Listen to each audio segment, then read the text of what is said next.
Good morning. I will now convene the April 12th, 13th, 2018 meeting of the Commission on Teacher Credentialing. Will the recording secretary please call the roll?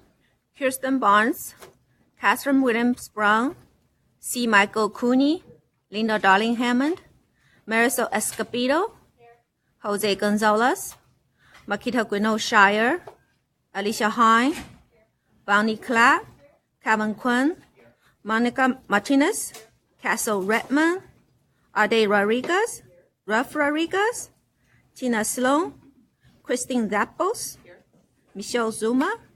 We short one for quorum. Okay, so welcome, Christine. And we're going to have Christine Zappos be a voting member today, so we'll have a quorum. Commissioner Rodriguez, would you please lead us in the Pledge of Allegiance?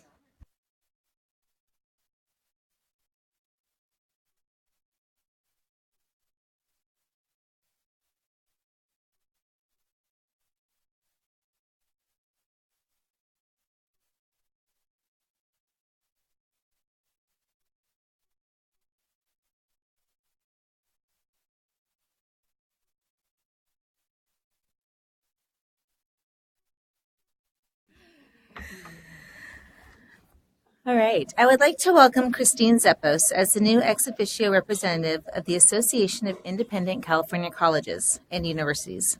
Dr. Zappos has been serving as dean and professor in the School of Education at Bradman University, Chapman System since 2010, where she oversees all teaching, administrative services, and pupil personnel services credentials programs. Dean Zappos earned a bachelor's degree in psychology and political science from the University of Southern California, a master's degree in education from Loyola University of Chicago, and a doctoral degree in education with an emphasis in higher and adult education from Arizona State University. She was the recipient of the Distinguished Doctoral Degree Candidate Award from the College of Education as the top graduate in the 1997 graduating class for her research on promoting diversity through structured curricular and co-curricular programs and how these programs affect the access, persistence, and retention of diverse students in higher education. Dean Zappos is a member of CTC's Board of Institutional Reviewers, where she has served as site team lead/member and as AICCU's representative on the CTC's Accreditation Advisory Panel to strengthen and streamline accreditation in California. She has been teaching at the university level for over 20 years, primarily at the doctoral level. Through this experience and through constant interaction with superintendents, educational leaders, and business leaders in California, she became cognizant of the needs to develop authentic, transformational leaders to maximize our educational and societal potential. This led her to oversee the development of an administrative program and an interdisciplinary doctoral program focused on transformational leadership and change. Welcome. We're happy to have you. Item 2A is the approval of the February 2018 minutes. We will need to make two separate motions to approve the ad hoc committee and regular session minutes. I would like to remind everyone that only those who served on each committee can make and second the motion to approve the committee minutes. Do I have a motion from a member of the ad hoc committee to approve the February 2018 ad hoc committee minutes? So moved. Okay, moved by Commissioner De Las Escobedo. I'm sorry. Do we have a second? I second. Okay, seconded by Commissioner Rodriguez. All in favor? Aye. Any opposed? Motion carries. Okay. Next, do I have a motion to approve the February 2018 commission minutes? Commissioner Cooney, do I have a second? I second. Okay. Commissioner Rodriguez, any discussion? I abstain. Okay. I'll call for abstention in a second. Okay. All those in favor, please say aye. Aye. Any opposed? And any abstentions? We have two abstentions. Motion. Commissioner Martinez and Commissioner Torrico. Yes, sorry. Thank you. Need more The next item is 2B, approval of the April 2018 agenda. We have an agenda insert for item 3D. Do I have a motion to approve the April 2018 agenda? Okay, it's moved by Commissioner Klatt. And do we have a second? Seconded by Commissioner Kung. Any discussion? All those in favor say aye. Aye. Any opposed? Motion carries. Item 2C is the approval of the April 2018 consent calendar. Do commissioners have any items they would like to consider in closed session? Commissioner Klatt? I would like to pull item number 53, Rita Ann Bradshaw McCarran, to closed session. Item 53. Anything else? Commissioner Kung? I just want to recuse myself from number 18, Aaron Castro. Okay.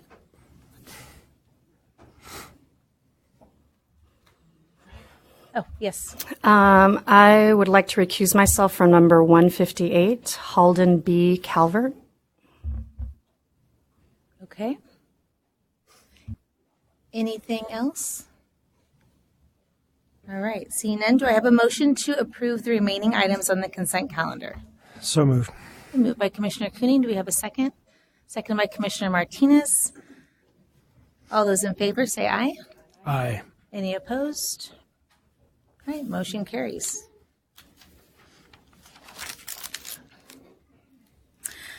All right, item 2D is an opportunity to say what I wish. Just a little sad news, actually. Some of you that were on the commission for a while remember Commissioner McInerney, Carolyn McInerney.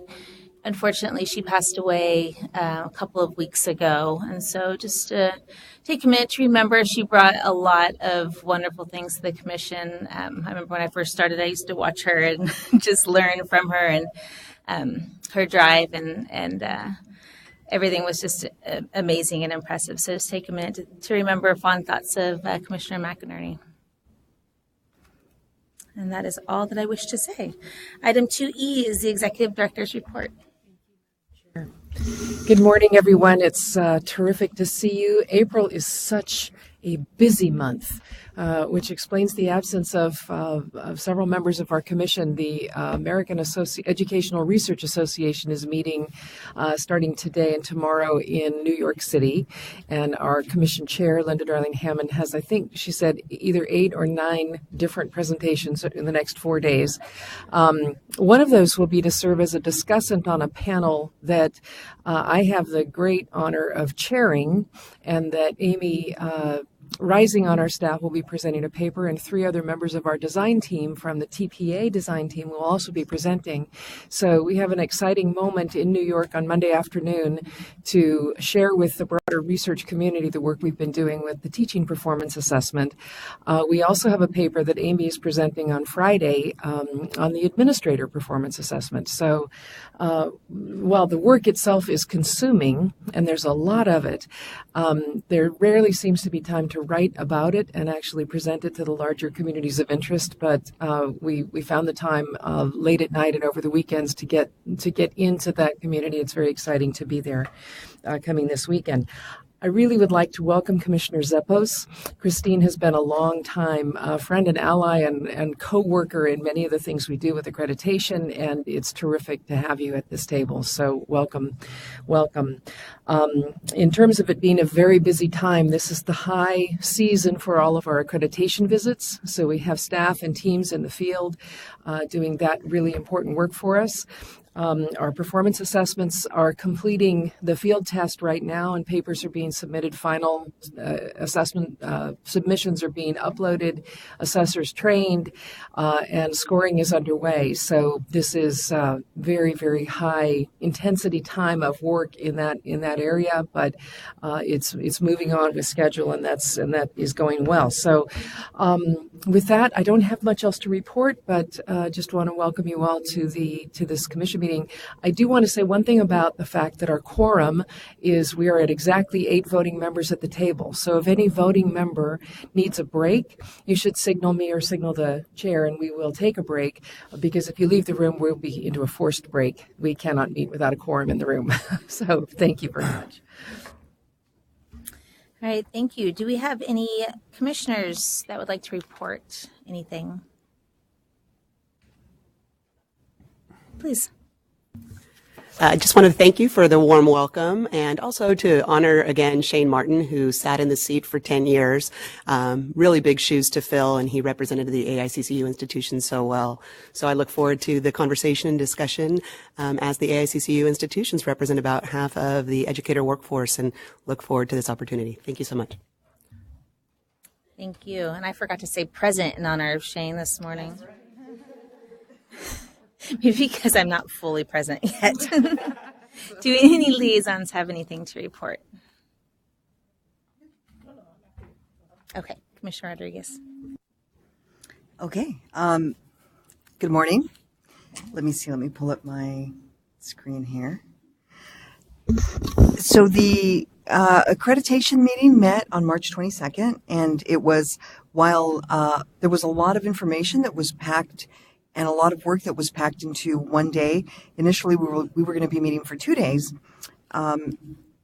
7 site visits. That's correct, right? 7? All right.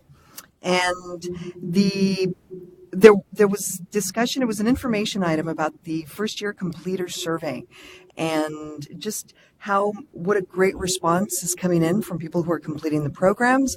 There was also a fantastic discussion about, as part of it, the halo effect, that there are positive reviews on the university. How can we make sure that information is accurate, and that we're actually using accurate data for our measurements and for our dashboards as we look at the outcomes that are being produced through the accreditation programs.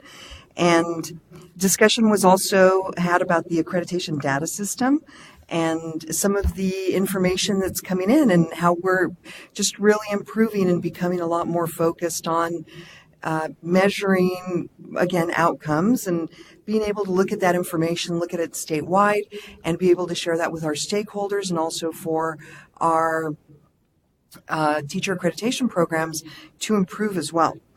And there's something that was also an information item that I really want to put it on everybody's radar. We had a very rich discussion about the residency programs, and we've talked a little bit about it. What became very clear to me is that people have very different definitions of residency programs, and so we have to be very clear about what it is how we want them to be executed, and so that there isn't any confusion once they get out there, and that they're successful based on what the original intent was. Because there was a range of conversation from, are we looking at the medical model?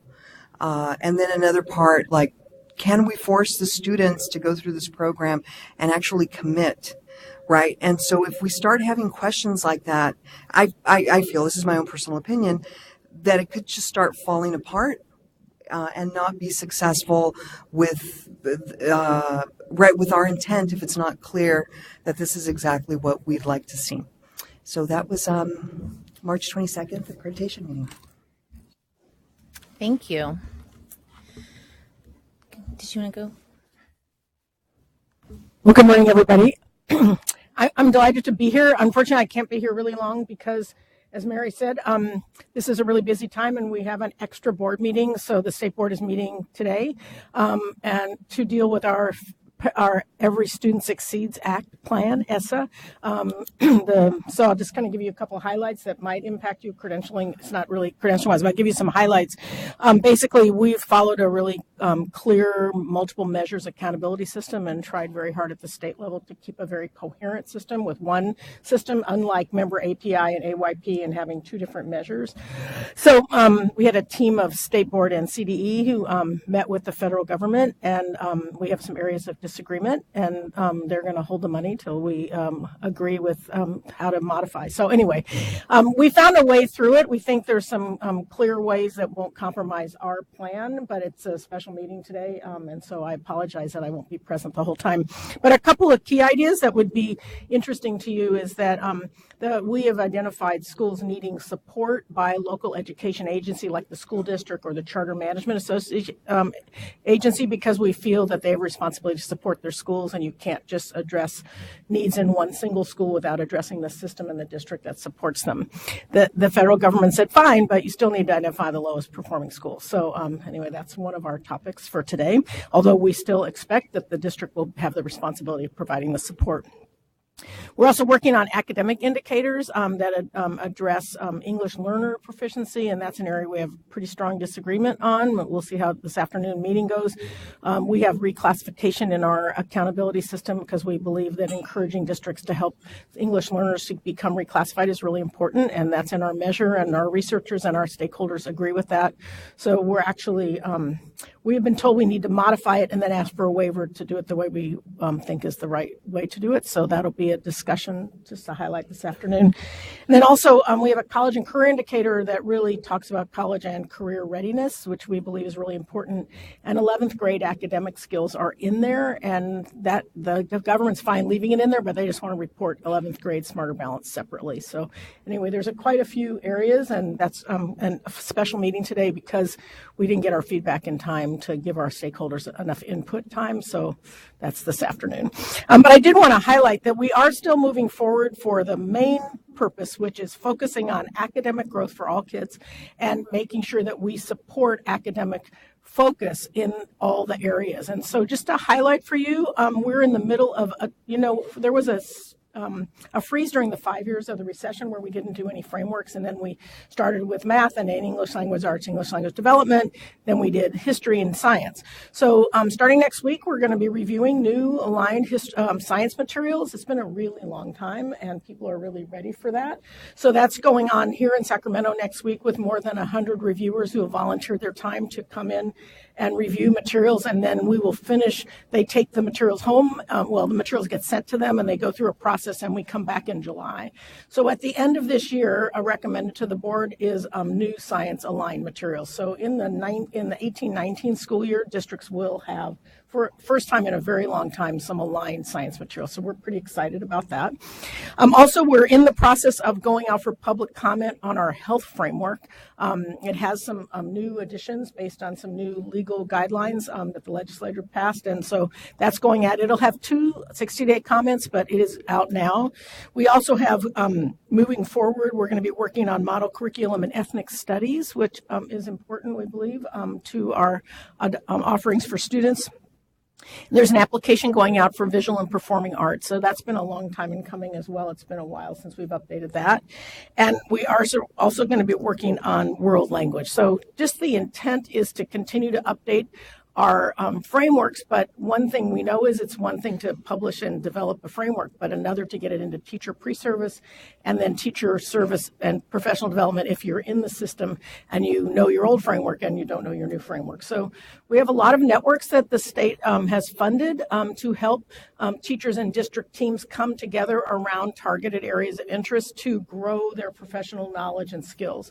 And it's teams of teachers and leaders who come together. So our effort really is to provide a system of support that targets support for teachers and leaders to implement quality instruction in classrooms for all students.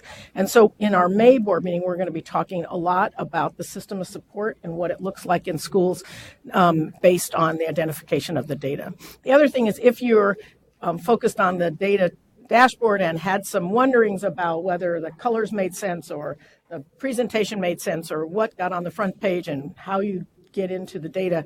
There's some money in the governor's budget to update the data dashboard with input from stakeholders. So if you or your groups that you represent are wondering or have some concerns, be sure as that process starts that you give some input, because we do think it probably needs a little tweaking and input as well. So the general message, I think, is that we're continuing to focus on instruction and quality for all students. With support, we've identified special needs, special ed, and mathematics and English learners as key areas that need additional targeted support for students that aren't being as successful, and generally support for implementing the standards with support for teachers. So it's an exciting time. We're staying the course, but there's a lot happening, and we understand that. So we're trying to help teachers and leaders focus on a few areas and get really good at them. And so that's continued to be an element of our board work and our supporting commissions that do that work. Thanks. Thank you so much. It's exciting to hear about the science materials that are coming. The standards are so different, so hands-on. So it'll be really great to see, to help people be able to present those effectively.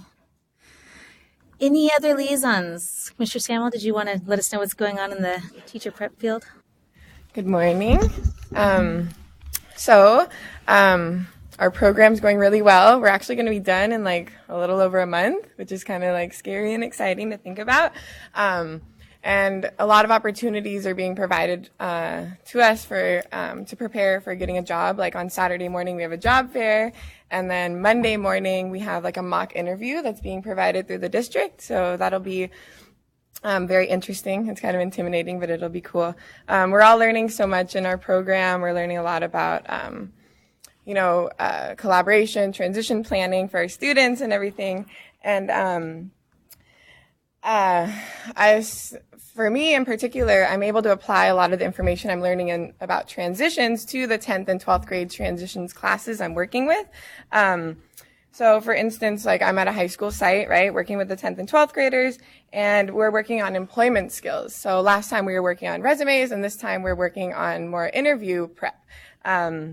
And like we've been preparing through doing open and close, talking about open and closed interview questions, and like getting them to talk about things they know about. So we sat in a big circle and we talked about like, what's your favorite pizza topping, or what's your favorite type of shoe and why, in order to get them comfortable hearing their voice and speaking in front of others. And this was all in preparation for a field trip we did yesterday, where we went to the local mall and we met other Transition 12 classes, and they did like a speed interviewing activity with those classes. So they had to make themselves vulnerable, open up, and talk to people that they don't necessarily know.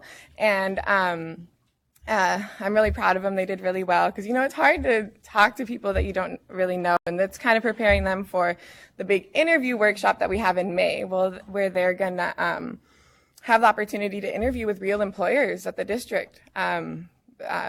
Various hotel companies will be there, food companies, government agencies. And so that's a big step for our Transition 12 kids. And I'm very happy and excited for them. So that's going to be happening. And that's all I wanted to say. Thank you. Thank you so much. Any other liaison reports? All right, seeing none, I will now recess the general session and move to the Educator Preparation Committee. Commissioner Heidi Rodriguez will chair the committee due to Commissioner Gonzalez's absence. Commissioner Rodriguez, when you're ready, please convene. Thank you.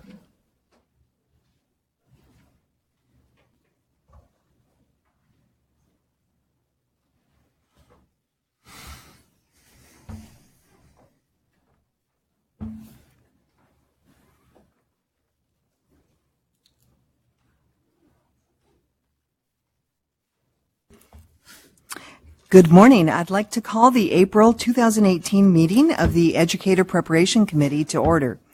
We have 6 agenda items.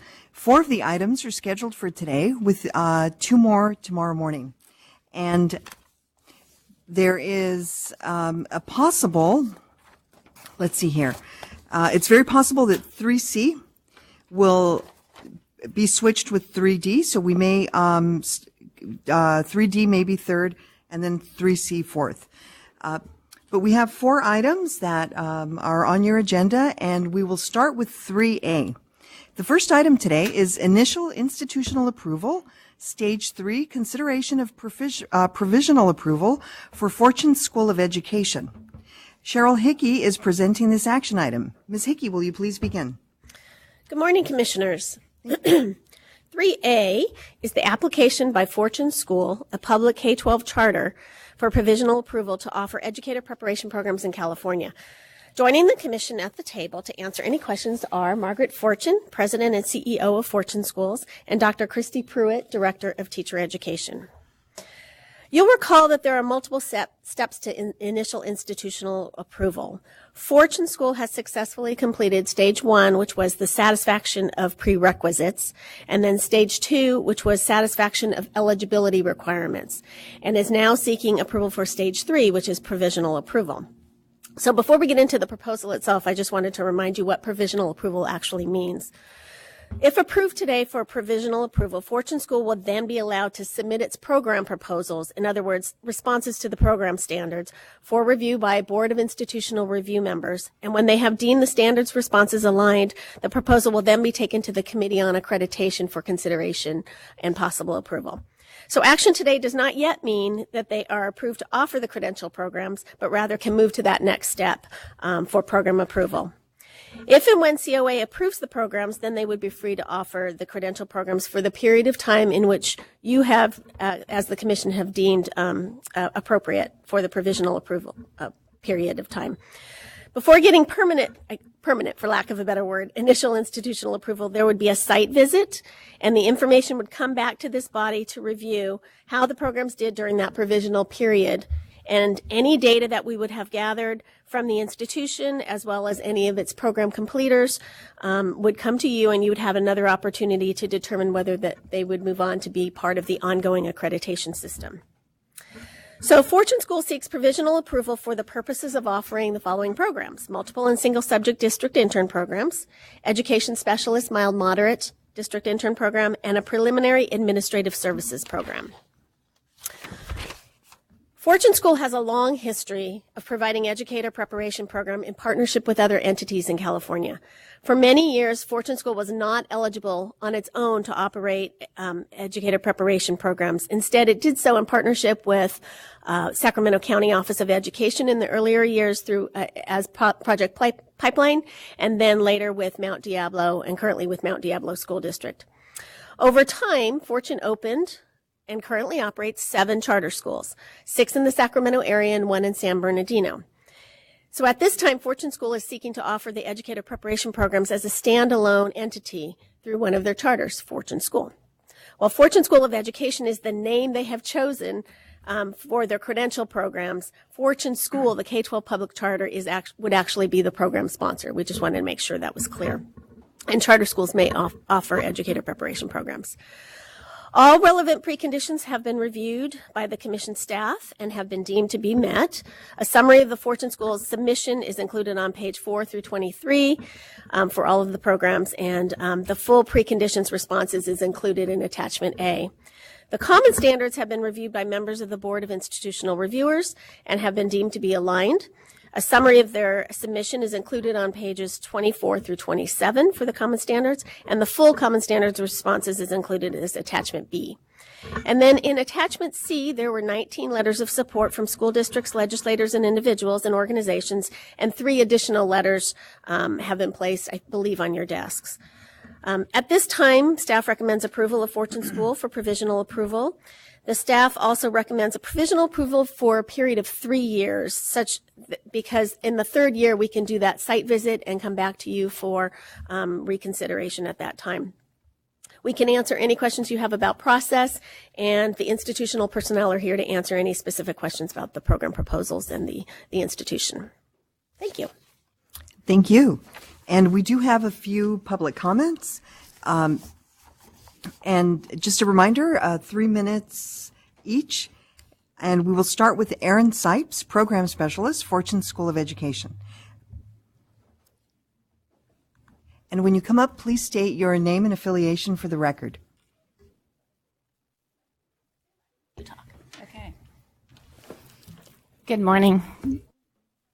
You already pressed it for me. My name's Erin Sipes. I currently am with Elk Grove Unified School District, where I have been working for 20 years and currently work as a district level administrator.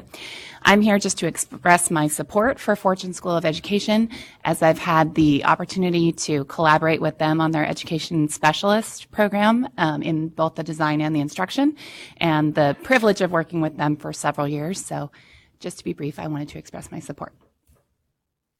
Thank you, Ms. Sipes. And next we have Scott, let's see here, is it Logan? Oh, I'm sorry. I couldn't tell if that was an A or.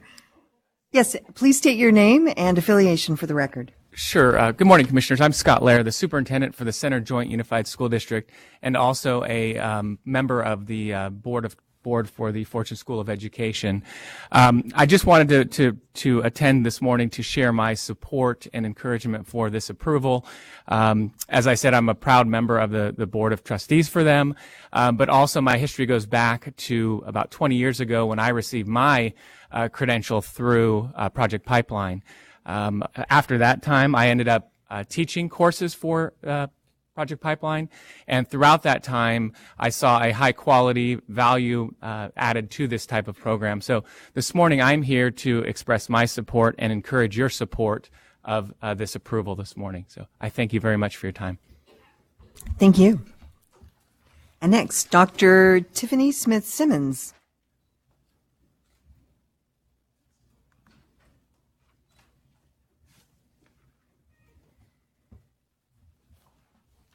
Good morning.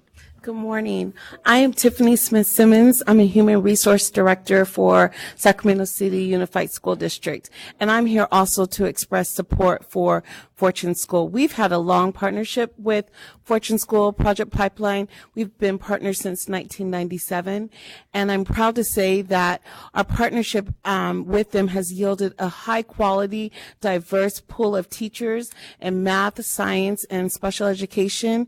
Some of those teachers rise through the ranks and become administrators in our district. So I'm just here and thrilled to have an opportunity to support this. Thank you.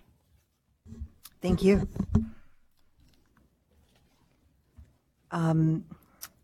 Rommel Antoine?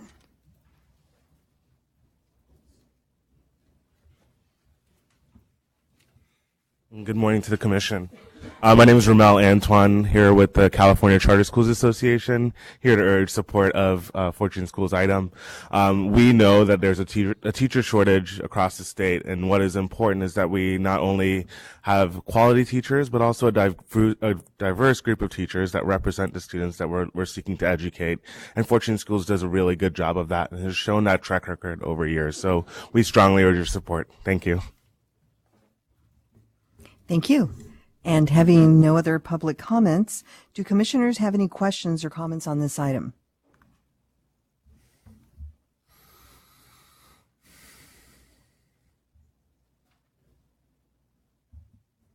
Commissioner Hind? I think I've probably asked this before. I'm just curious. Induction, teacher induction, is that something that you're going to pay for or charge the students for?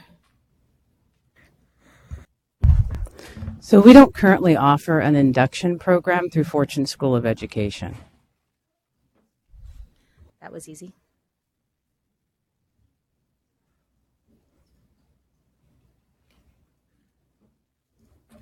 Commissioner Zeppos? Can you describe a little bit about the faculty and the qualifications of the faculty teaching? Yes, we have a diverse group of faculty. Our faculty are masters in their discipline. We have 24% that hold terminal degrees. They engage in a variety of communities of practice. They chair boards, they're members of committees, and they are part of think tanks. And they have a variety of, they engage in a variety of scholarly activities as well. They publish, they're part of presentations, and 40% of our current faculty are published.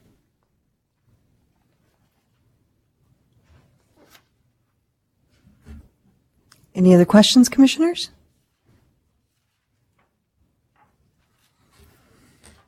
Okay, this is an action item. Do I have a motion to either, one, grant provisional approval to Fortune School of Education and set the provisional approval period to be 3 years. 2, grant provisional approval with specific topics to be addressed in stage 4. 3, require resubmission with additional information. Or 4, deny provisional approval.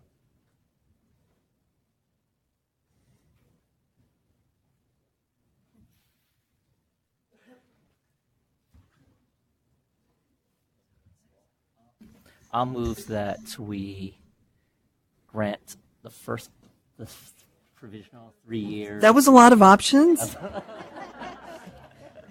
Hence, one. I think I accidentally had decaf this morning. All right, so maybe other people did too. Okay, so that was a lot of option. I'll repeat it. Grant provisional approval to Fortune School of Education and set the provisional approval period to be 3 years. Yes. Okay, so I have a motion by Commissioner Kuhn. Do I have a second? Okay. Commissioner Martinez, any further discussion? For the Commissioner Zeppos? Yes, thank you. Being new to the process, so the second option, can you read that again, and what might those? I think there was some kind of criteria for review. Okay. The second option is grant provisional approval with specific topics to be addressed in stage 4. So could I just for the sake of helping our new commissioner understand, under what conditions would that have been a choice? Hearing you aren't really. I'm not hearing you raise issues of concern that you might want to make a provision for future for the next stage. So I think you would only use that option if there were issues of concern surfacing here at the table. If I'm missing anything, thank you.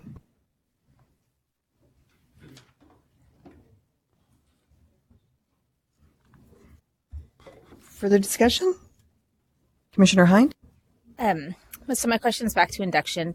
So if you're not offering induction through Fortune Schools, will you be partnering with someone for induction, or how is that going to work? So we have a consortium of school districts that make up our program. There are about 60 of them.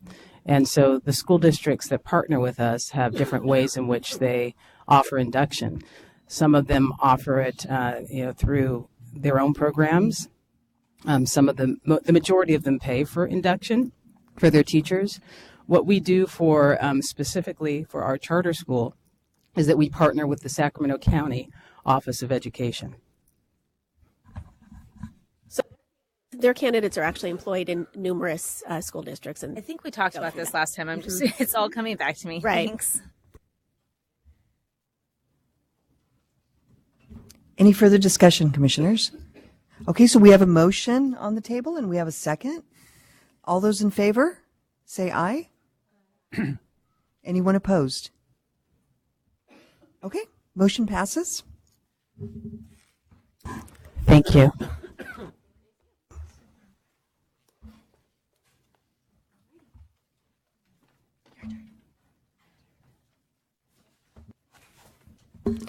And our next item, item 3B, is initial institutional approval, stage 3, consideration of provisional approval for University of California, Merced. And this is also an action item. Lynette Roby is presenting this item. Ms. Roby, will you please begin?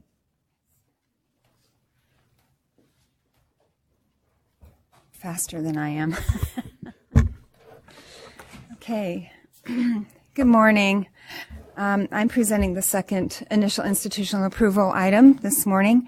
Agenda item 3B presents stage 3 of the initial institutional approval process for University of California, Merced.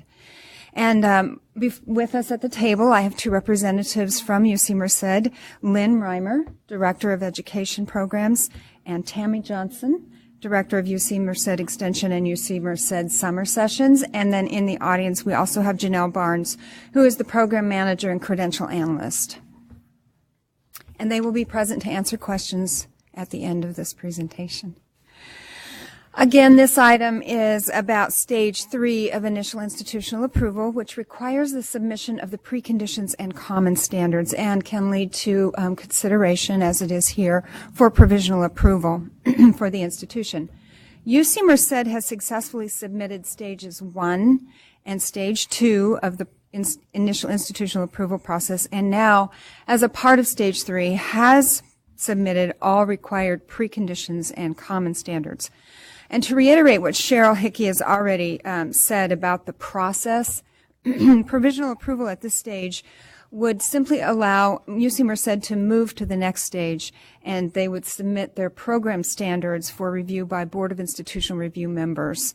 Once the program standards have been reviewed and are considered to all be aligned by the BIR members, then UC Merced could go ahead before the Committee on Accreditation for consideration and approval. On that note, the programs that UC Merced seeks to offer include preliminary general education, multiple subject preparation program, and single subject preparation program. And just as a reminder, I want to stop down for a second and remind you that it is the University of Merced Extension who wishes to implement these proposed programs.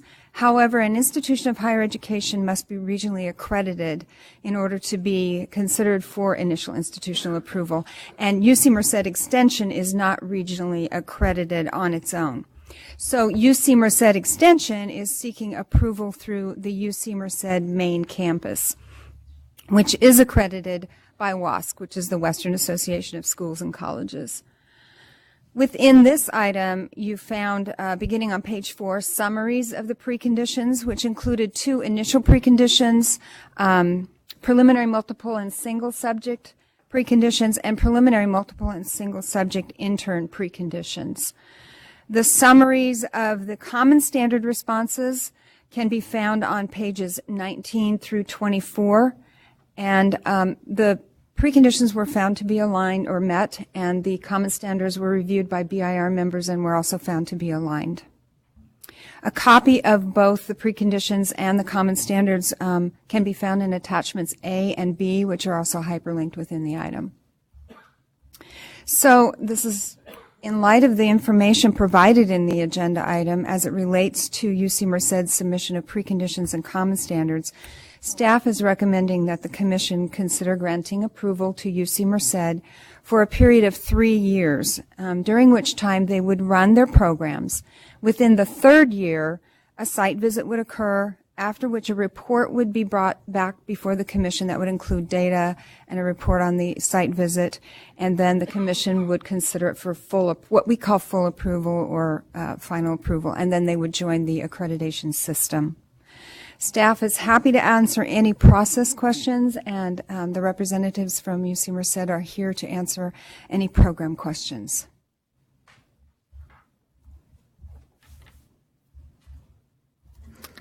I don't have any public comment cards for this item. So do commissioners have any questions or comments?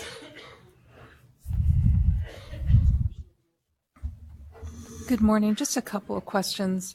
What's the relationship between the extension program and the university and their teacher education program? And then secondly, can you talk a little bit about faculty qualifications to teach in the extension part of the program? Thank you for those questions. UC Merced, as you all probably are aware, is a fairly new university and does not yet have or not planned in the near future to have a department or school of education. And so about 1.5 years ago, when extension began, they decided to also begin education programs as their first academic unit. So our relationship as an extension is much different than the other University of California campuses. Ours is we work very closely with faculty. We have a curriculum advisory board made up of faculty from the different schools that we work with on any academic course offerings, program offerings, certificates. In addition to that, we also have specifically a teacher preparation advisory board made up of educators within the community, some of which would also be teaching in our program were it to be approved. And so is that enough information for the first question, or shall I say more? If you could say a little bit more, you said that you have teacher education faculty. So at UC Merced, we have faculty in sociology that do research in education, but we do not have a school or department of education. I myself I have my PhD in education from UC Irvine and do research in education and have published. We also have worked very closely with UC Riverside, being the campus that is most similar to us in terms of demographics. Most currently with the executive director of the science project to get some of those expanding options for the Central Valley for our teachers in the Central Valley. Mm-hmm. So I appreciate that the faculty have deep research experience in various discipline areas. Mm-hmm.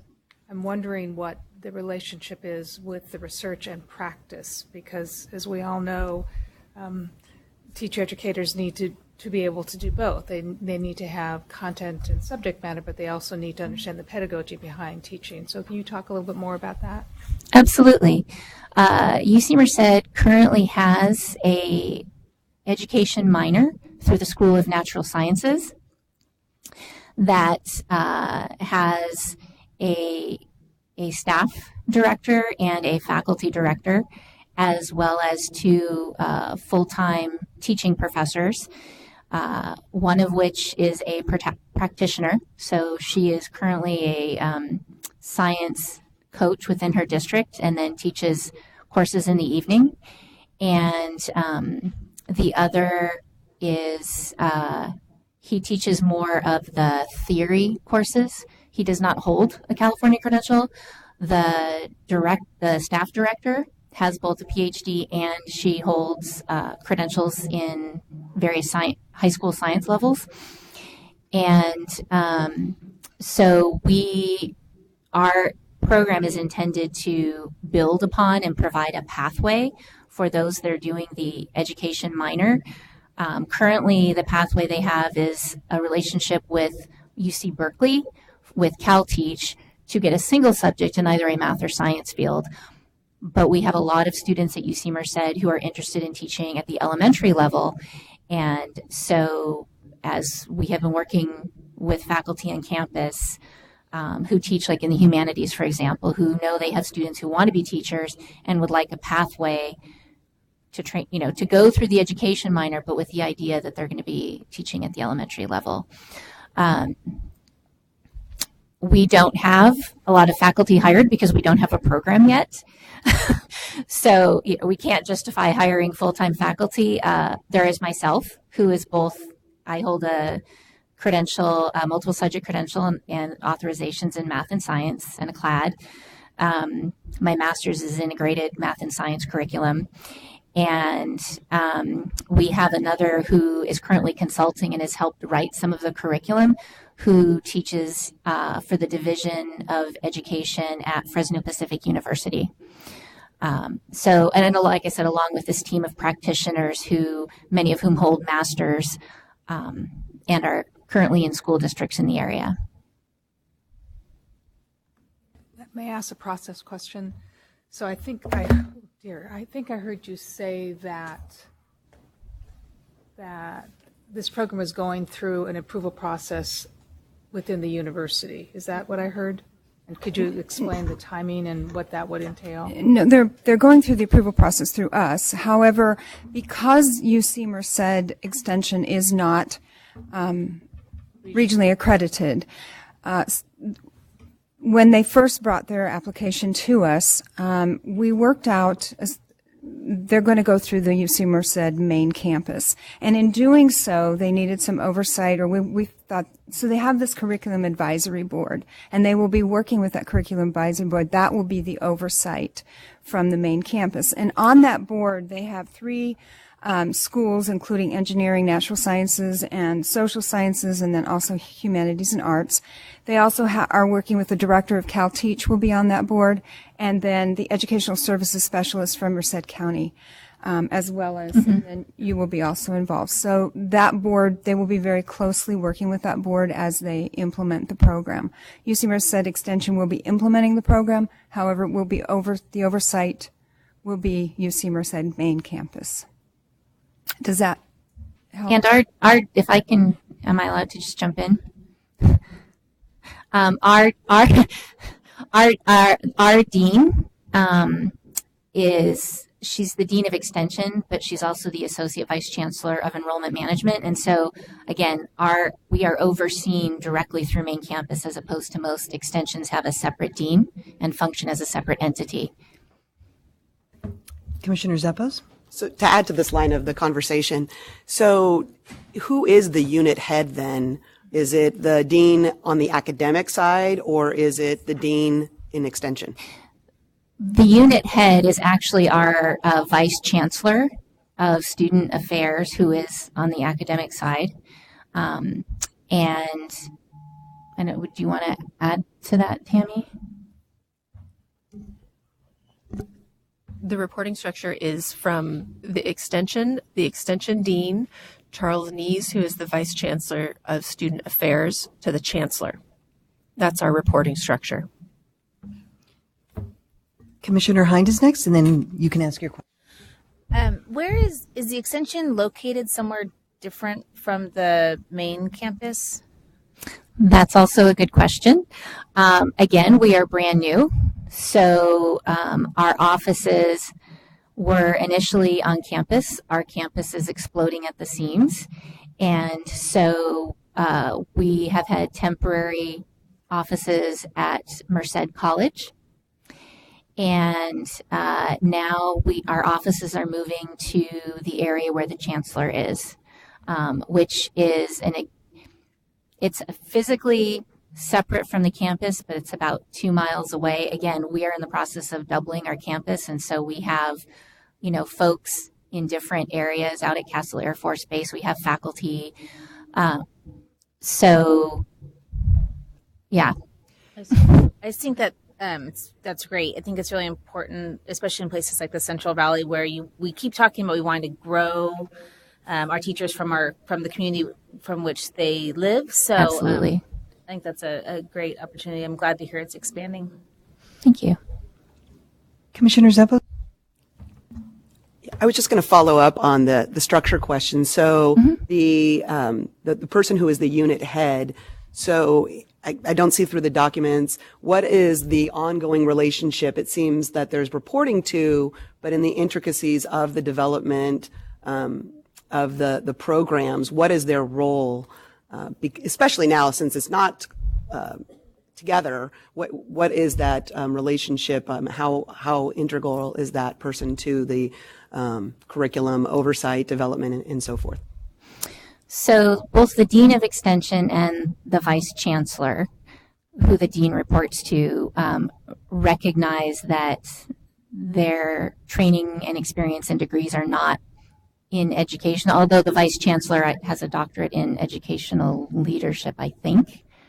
And so we work most closely with the Curriculum Advisory Board, which is part of the Academic Senate. And UCs are faculty governed.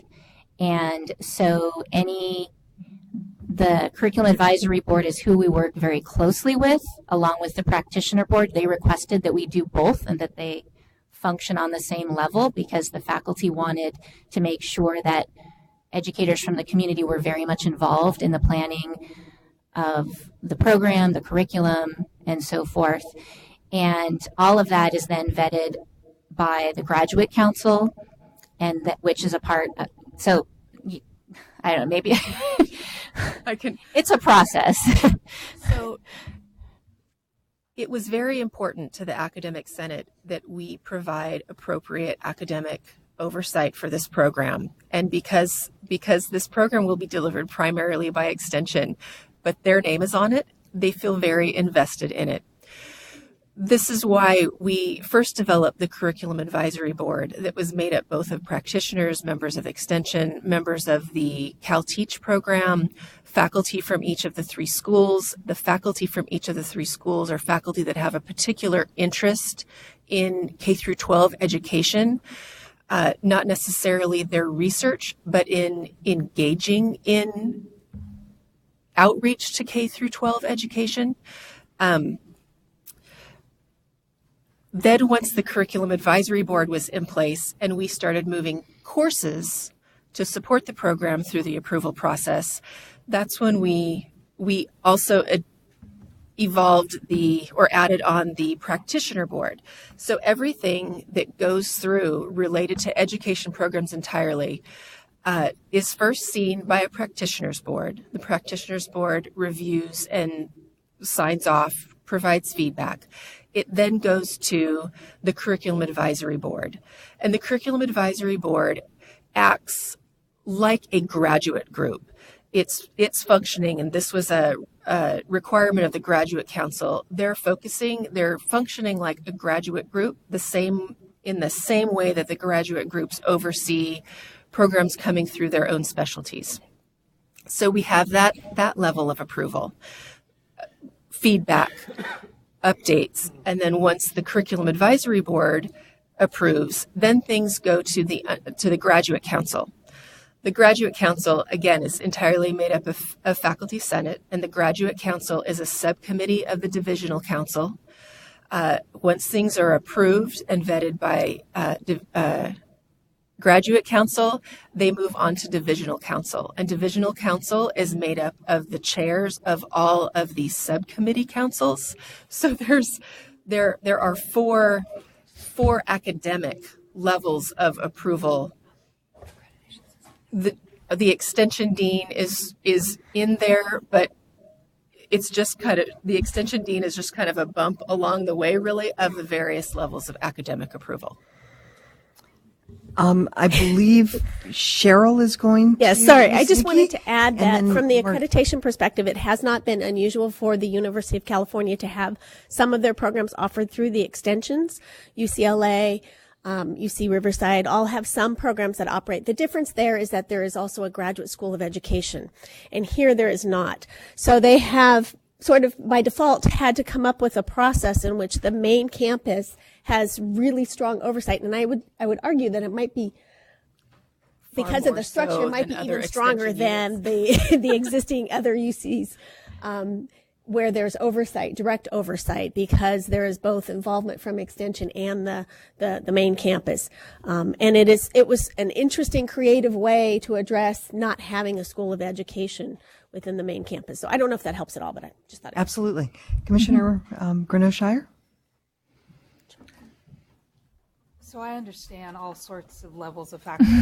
So I appreciate you walking us through that, but I'm very familiar with that. What I'm hearing is that the faculty clearly have discipline content expertise, and you've described that.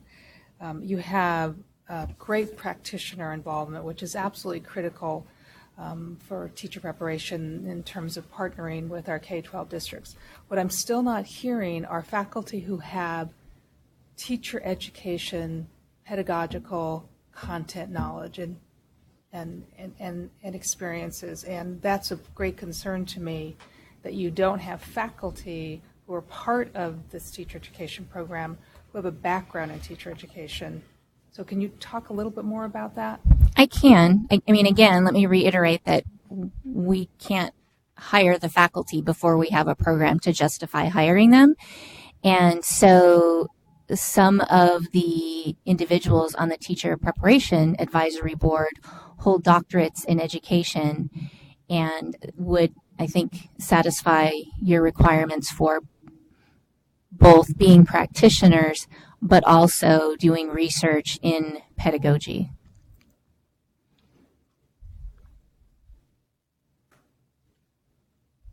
One, I could speak a little bit more to this. So one, in particular, she's an education consultant in the Central Valley. She worked for Los Banos Unified School District for a long time, and then for the Merced County Office of Education. She's currently in a consulting role because she has young grandchildren and wanted to go to more of a part-time status. Another one of our practitioner board members who has worked with us, also holds her doctorate in education and has worked both at the teaching and administrative level in both traditional public schools and public charter schools in the Sacramento area.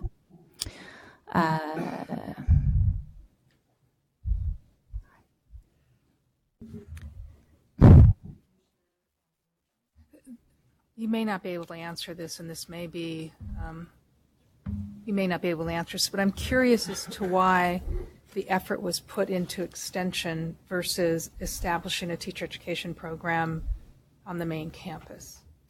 I think I can address that pretty well. UC Merced is young and was launching when the recession hit, making resources very scarce. And at the UC, to launch a school or Department of Education is a tremendous resource undertaking in terms of resources. And yet, so their resources are currently focused on the programs they have and strengthening those. However, felt very strongly that here we are in the heart of the Central Valley, and there were already lots of efforts by faculty and programs to do educational outreach within the community, including having a center for educational partnerships down in Fresno, and the Center for, service learning through the School of Education, School of Engineering, and the Center for Community Engagement, all monitoring educational outreach in the community, whether it's getting a children's museum going or helping out in preschools. Obviously, our education minor has students out in the district as well. All of that being said, still not having the resources to start a department or school of education, because that requires taking on a number of new faculty in that field, and thus saw starting extension and starting with education programs as a quicker way to start growing the education programs at UC Merced. Thank you. Director Sandy? I just, for the sake of clarification, wanted to help us all understand this is a bit of a chicken and an egg situation, and it's normal. And especially for a new university where you're still fairly new, as you know, in relation to the rest of the industry in California, you are building as you go. And so I think that you should not feel like that's a necessary roadblock to taking action on this, that the faculty wouldn't be expected to be hired and in place before a program has actually been approved to move forward. Is that accurate? I'm looking at my accreditation team staff over there. All right. Commissioner Hind and then Greenough-Shire. Okay, Commissioner Greenough-Shire. Well, what are the student fees? Will they be substantially more than what a student would be paying on the on-campus program? No, in fact, part of our goal is to create not only a seamless but affordable pathway to have those who want to remain in their community and teach in their community be able to do so. Currently, for students who want to get the single subject in math or science, they have to spend a summer or a semester in Berkeley, and for our students, that's a real hardship. Our tuition will be on par with the undergraduate tuition, which is quite unusual for a credential program. And depending on how much coursework they can complete during their education minor, that can also reduce the overall cost quite a bit in terms of how many courses they have to complete during the teacher preparation program. And all of the registration, another way it's seamless is that it's all handled on main campus, the registration, which is different than other extensions, and that allows their financial aid to carry through. So the idea is to make this process an on-campus process that is seamless for our students. Commissioner Hind and then our student liaison. Excuse me, I'm ready to make a motion. So I would like to move to grant provisional approval to University of California, Merced, and set the provisional approval period to be 3 years. Is there a second? So we have a motion made by Commissioner Hind and a second by Commissioner Martinez. And does anybody have any comments? We open it up for discussion. My comment kind of second about the fees. What is the cost per unit expected to be for like a course? Because the only experience I've had with an extension, taking extension courses, they were like $300-400 a unit for each, and so over like $1,000 per class. So I was just wondering if the unit price was going to be expensive. I'll go ahead and answer. The current undergraduate per unit fee at the University of California is $426 per unit. Per unit. Okay. And the intention of the teacher preparation program is to start at $450 per unit and then track with the region approved increases in per unit fees as we move on. Okay. All right. So it's in line with undergraduate tuition, and it's not like extension courses where because they're registering through main campus and doing financial aid, they're essentially, just like you would register for a semester. Yeah. Typically, extension courses aren't done that way. Well, typically extension courses aren't eligible for financial aid, especially grant aid or federally. Any further discussion? Okay, Commissioner Martinez. I just wanted to make a comment on the mission and program goals and how I deeply appreciate your movement towards the 21st century learning and culturally responsive, and hope you can become a learning lab for other preparation programs on how you do the cross-disciplinary, multi-subject, culturally responsive, working with restorative practices. It kind of makes me happy to see this in an application. Thank you very much. Commissioner Zeppos?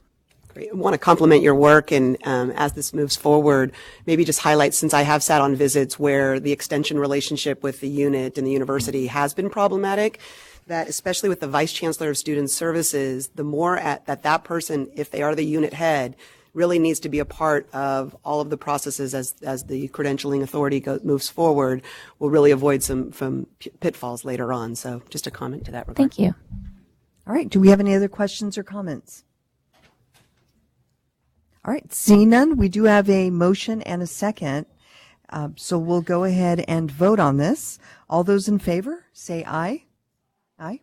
Anyone opposed? Okay. The motion carries. Thank you, Ms. Roby. Thank you. Yes, I'm hearing a let's take a break over here. 5 minutes? Is that 10? Okay, we have time. So 10-minute break.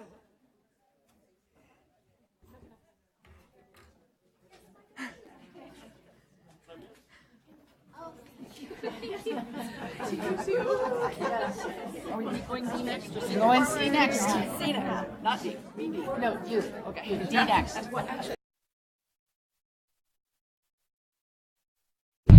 Hello?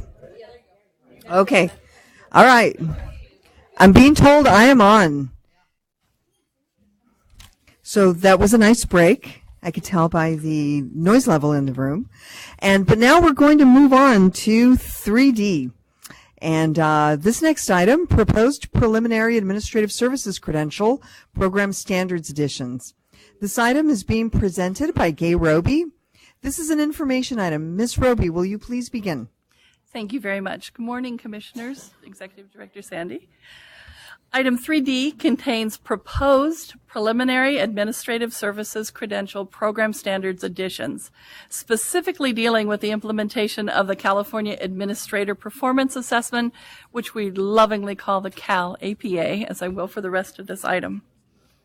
To date, our preliminary standards for administrative services credentials have mentioned a statewide assessment in the future tense, and just stating that when the assessment's developed, then programs will implement according to adopted standards. Well, the time has now come. The CAL APA will be implemented statewide come this fall, we hope in a non-consequential area, but it will still be implemented. And we recognize that programs need specificity in the standards regarding the implementation and the administration of this performance assessment. So we turn to our design team, and the members of the CAL APA design team, which are on page 3 of your agenda item, the names are listed there. They looked at the teacher preparation program standards concerning the implementation and the administration of the teacher performance assessment. And they recommended that the Commission take a similar approach for the CAL APA. The design team contextualized the TPA standards for administrative program services and suggest augmenting the current PASC, or Preliminary Services Program Standards, with the changes that are outlined in this agenda. So we took a stab at this and pretty much lifted the language in body and sent it out on a survey to our programs. We have 54 preliminary programs in the state currently. We received feedback from 48 of them, and we were able to redo the item addressing many of their concerns. And it does take a village. They had some great ideas that we're able to move forward on. So you'll see, even though it was a clunky version, the agenda insert provides you with the feedback from the field on that.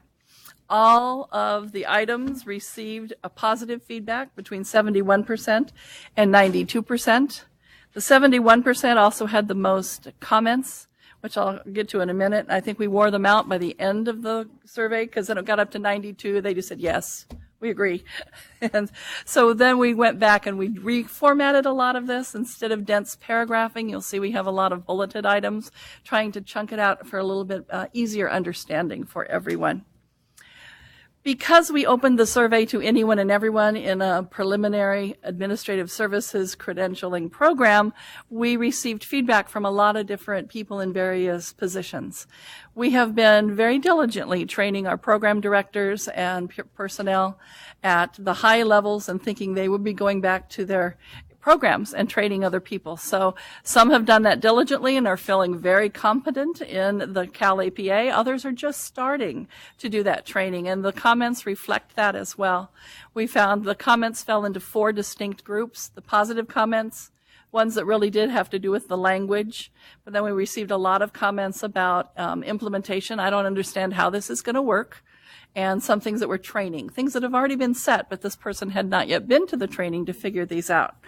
So we are still addressing, I think we are diligently and aggressively looking at continuing training of all personnel. We have some fall think tanks and workshops happening to get all of the comments addressed in other realms as well as this agenda item. But for administration and implementation, I'd like to present a detailed analysis of the changes that we are proposing.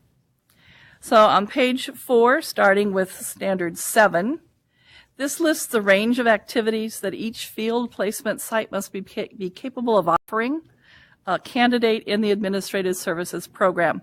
Things like support for their ability to complete the assessment, a commitment to high-quality educator programs, partnerships with other educational identities so that we become a community of learners, a learning culture themselves, a representation of diversity, access to the pieces needed for the 3 cycles, access to data, to other educators and other teachers, and videotaping of educators and students.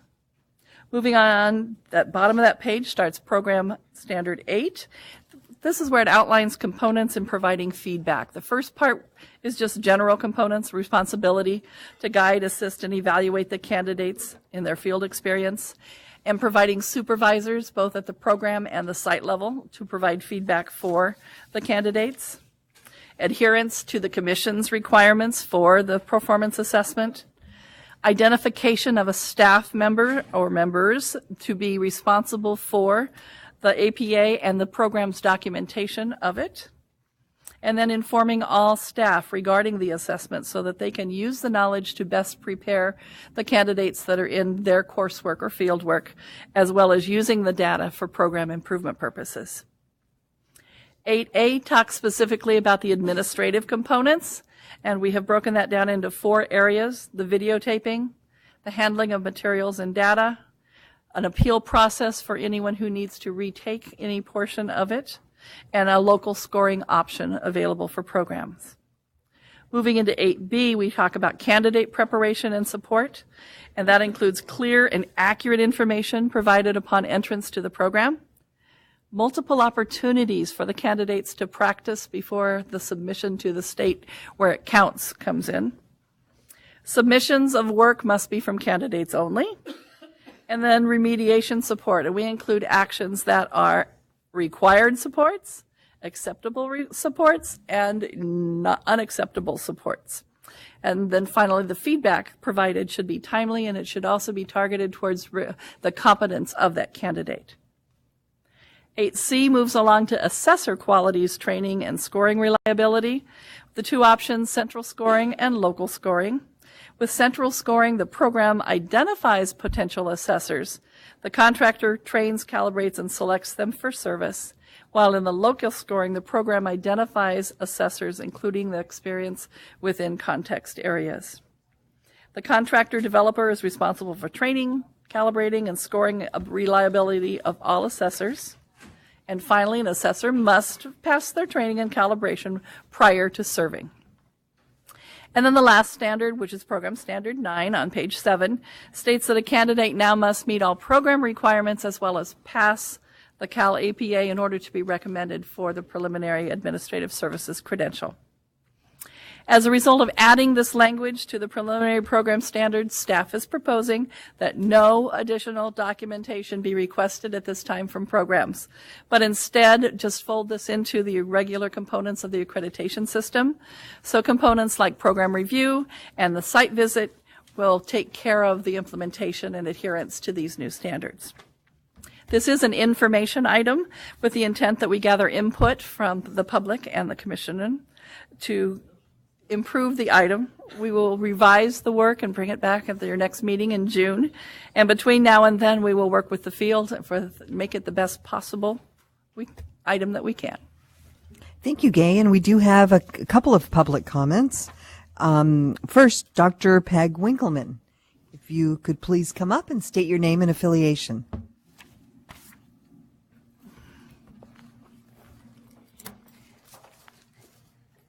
Dr. Peg Winkleman, representative of CAPIA. I'm actually pinch hitting for Noni Rios, so I need you to bear with me as I look at my scribbled notes on the item. Wow. This is another moment, commissioners and CTC staff. We're addressing the APA and program standards, and this has been a long journey in developing the APA and piloting. CAPIA members appreciate the alignment with the TPA program standards, merely want to keep in mind the different context for preliminary administrative services candidates. And what I mean by the different context is that the majority of past candidates are employed full-time as teachers and counselors. So their primary setting, is in the site or district where they're employed. And that doesn't mean that programs don't provide different opportunities for them to do colleague visits, have group assignments, and bringing guest lecturers, et cetera, so that they are exposed to different settings. But their primary setting is the setting in which they work. So recognizing that settings, site, and districts vary, it's important to keep in mind. So, for instance, you may have, I was discussing this with a colleague recently, a very high-performing, sometimes high-income district where professional learning communities are employed and teacher observations are the norm, walkthroughs, access to data, et cetera, those things are all in place. Another candidate may be at a site or in a district where that is less common. Okay, so just recognizing that those things may be more or less common. And Gay and I talked about this may be something that could even be addressed as we think about calibration, because there's lots of opportunities for reflection and setting the context, but there needs to be a recognition. So where that comes into play in terms of considering any revisions in language, and I don't have anything to offer today, is that under category 3, the field experiences in the program, where it says the settings must do the following. Again, we don't want to in any way discriminate or have a lack of access for any candidate based on where they're employed. Okay, so we just need to make sure that as we have this must, that we're also aware of those different settings. It also comes into play under 8A in the video where it says candidate is placed. Again, the majority of candidates are not placed in any setting. So, and this, I don't believe that this is a major issue. Most districts allow for video, et cetera. We just need to make sure we have language to go with that. So I also want to share that under the local scoring option, as you move down, we have programs that are really excited about this opportunity because it really builds in the opportunity to self-reflect and stay in improvement. So that's a very positive addition to all of this. CAPIA members also appreciate the attention to detail regarding the support for past candidates. Again, as we think about equity and access, we want to make sure that regardless of where you're currently employed, you have lots of support. Because in fact, that support can, in the process, and principals and superintendents have said this to me, improve the practice in the field. So if you have candidates who are coming in saying, I've got to lead a professional learning community, I need to examine this data, it actually, in that process, moves the field. So we look forward to coming back in June, and if we come up with some language, we will definitely send it to CTC staff, but thank you. Thank you. And our next public comment is Rigel Massaro with Public Advocates.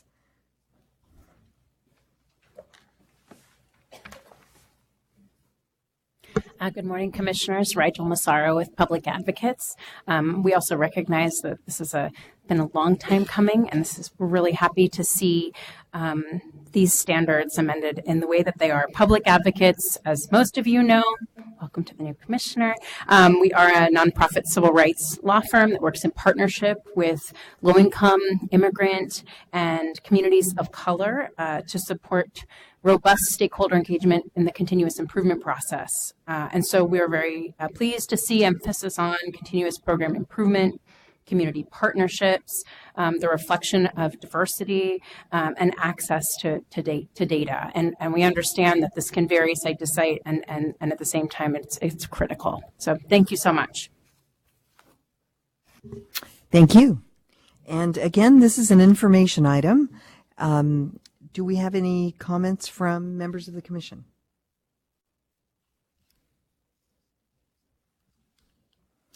Okay. Seeing no comments, I would just like to compliment you on this tremendous work.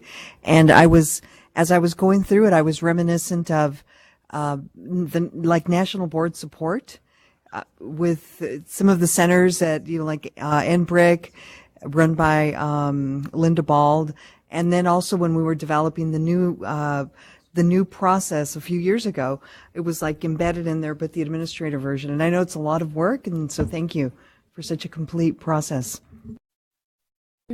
Actually, we do have a comment. Nope. If we're done with this item, that's all well and good. I wanted to speak to the next order of business. Okay. Thank you.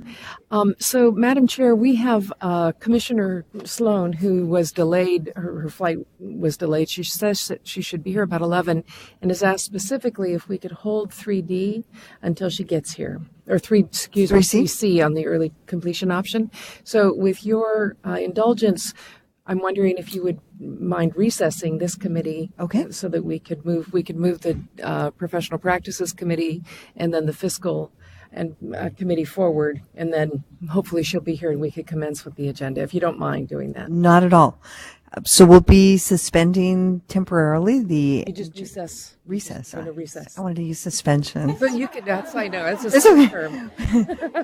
I know, it's not Robert's Rules of Order, but okay, so we will be recessing the Educator Preparation Committee, and I'll turn it back over to Commissioner Hind.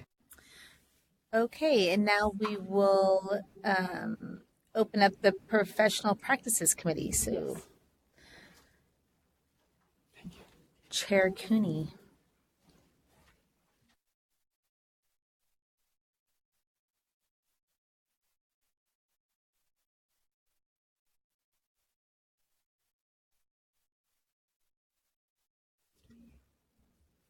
You may begin. I recessed the general session. I'm like, what is it? It's not my script. Please convene. Good morning, everyone. It's a privilege to be on the agenda for the first day of our meeting when everybody's attention is focused. This is the Professional Practices Committee. We have one item on the agenda for information only. That is our usual workload report, and Gil Gonzalez, as has been the case, will give it to us now. Good morning, Mr. Gonzalez. Good morning, all. Nothing like attention. I'm Gil Gonzalez, manager with DPP, and I'll be presenting the workload reports. The Commission dashboard reports on 6 key measurements in line graph form, showing both current year numbers as well as prior year numbers for comparison purposes. The total cases are the number of open cases within DPP, including cases in intake before the committee credentials, pending before the commission, and administrative hearing. At the end of February, the caseload was 2760 within the normal range of 2600 to 2800, as opposed to our prior normal range was 24 to 2600 approximately a year ago. Cases open was 524, and that was above our normal range of 400 to 500 cases. That's been happening a lot more recently. As can be seen in the initial review and the formal review cases, the committee continues to effectively handle the large number of cases under consideration. We were averaging about approximately 90 for the last couple of years.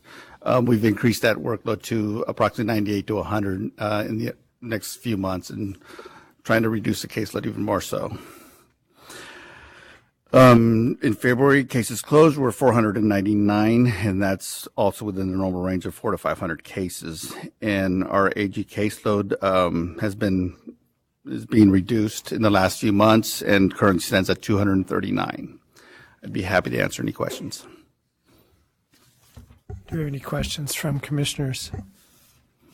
I know the report sounds a little vanilla in terms of its summary and succinctness, but behind the report is a very significant issue with regard to the commission. When I joined some 7 years ago, the first and foremost item on the agenda was the workload report, and it had, by all accounts, drifted into significant backlog, so that matters, very serious matters, with which the commission deals and the Professional Practices Committee deals, were at the stage where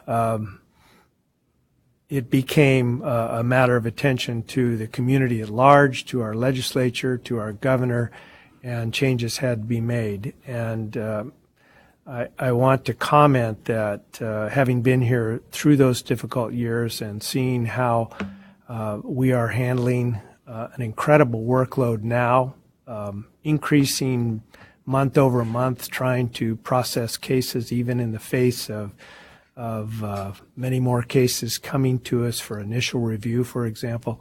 It's really incredible. And so to the division, to our general counsel, to all the people who've worked so hard to bring us to this point, I want to express on behalf of my fellow commissioners congratulations and thank you, because it reflects on all of us if we don't get the job done.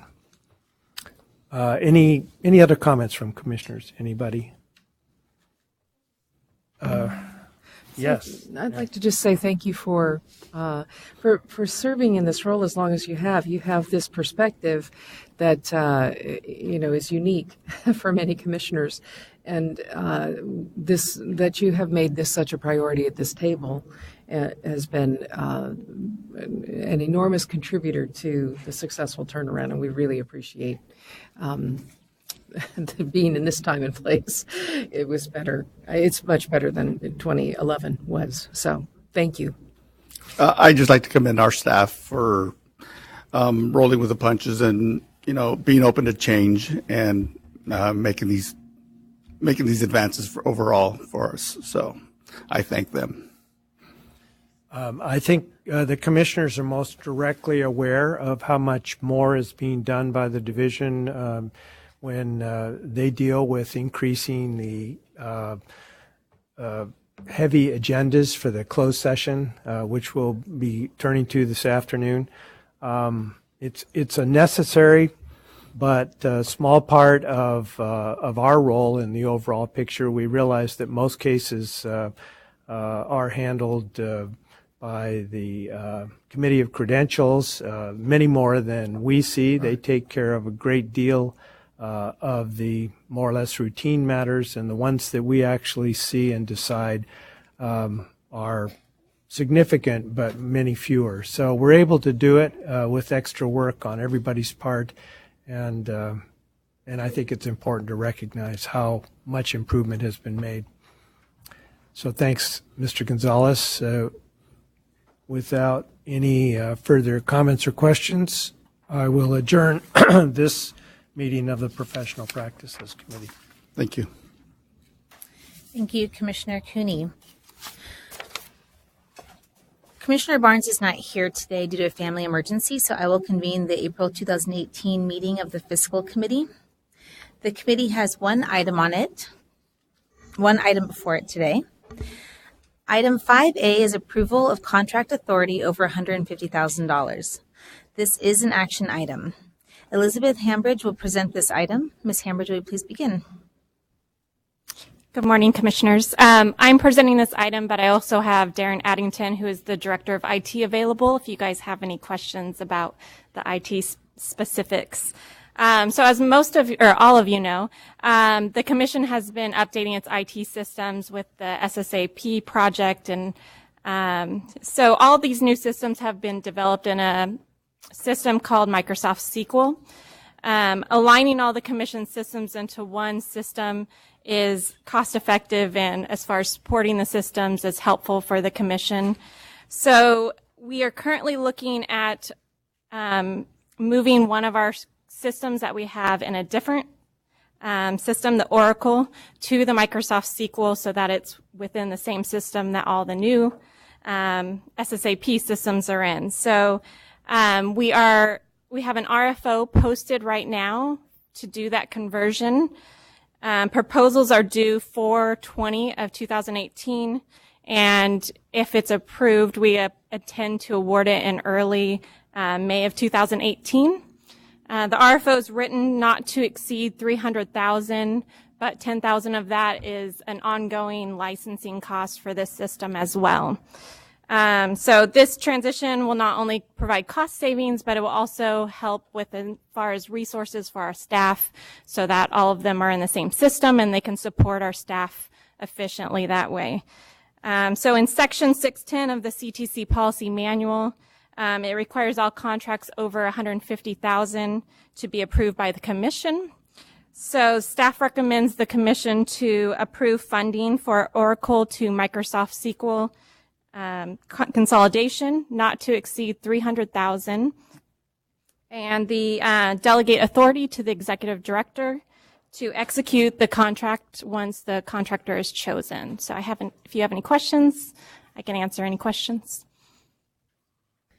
Okay, we have no public comment cards. Commissioners, this is your opportunity to ask questions or make comments.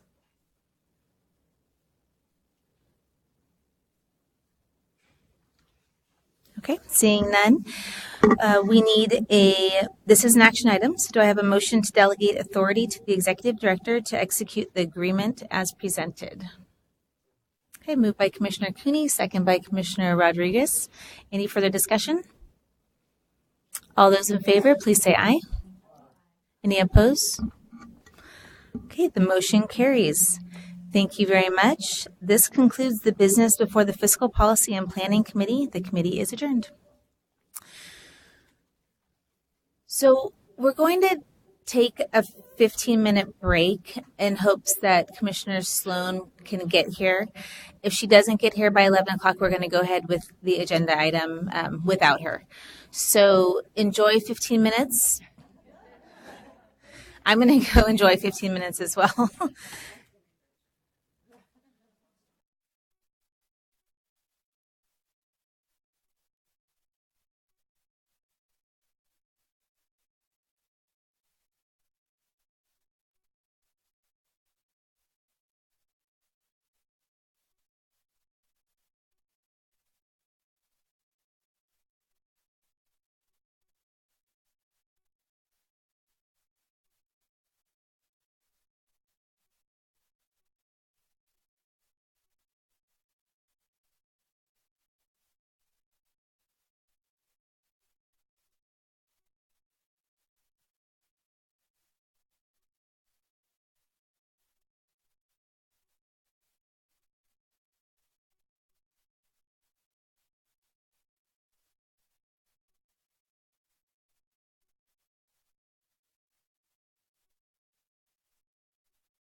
It's 11:01. We're just waiting for Commissioner Cooney to come into the room so we can have a quorum and Commissioner Kung.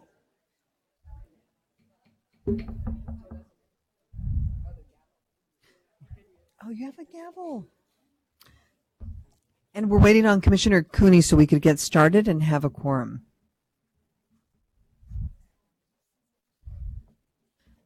And Commissioner Zuma is here, so thank you to Commissioner Zeppos. You're off duty. Or not yet.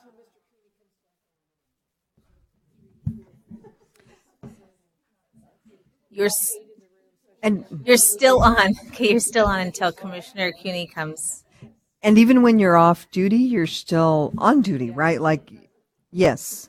And engaging in rich discussion. Yes. In here, correct? Okay, thank you. I'd like to reconvene the Educator Preparation Committee and call it to order. We have one agenda item, which is 3C, and this is the Intern Program Early Completion Option, overview and recommendation for a change to the entry requirements.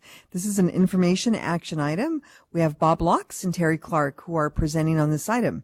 Mr. Locks, will you begin, please? Thank you. We are bringing back this ECO agenda item with some options for possible changes to the eligibility requirements.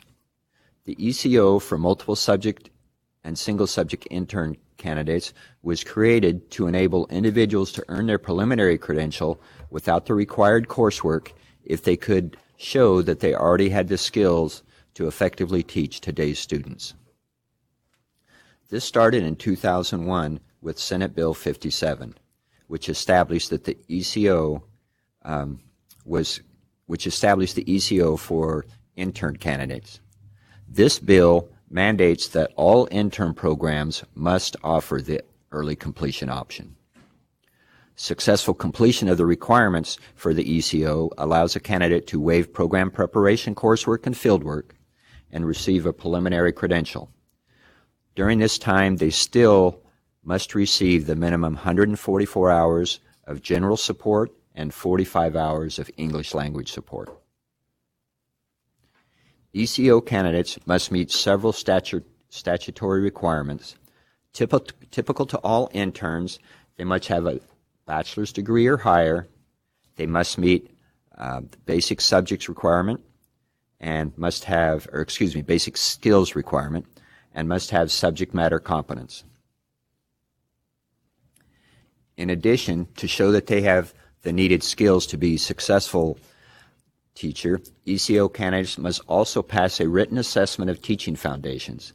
The Commission currently uses the National Evaluation Series Assessment of Professional Knowledge, or the APK assessment for this. Along with passing this APK, they must also pass an approved TPA with all tasks being passed on the very first attempt.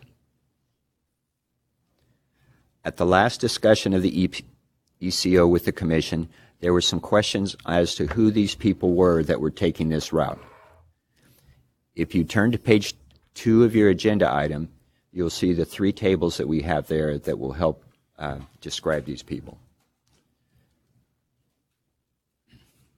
Typically, this was a younger group of candidates that would take advantage of this, with 76% of the candidates being in the 21 to 30-year-old age group. Approximately 50% of those who took the ECO path did this for their multiple subject credential. And of the single subject ECO candidates, half of those candidates took it for foundational math, English, or foundational science. Now, to put these numbers into perspective, last year the Commission granted over 16,500 teaching credentials, and the early completion option candidates represented less than 1% of this number.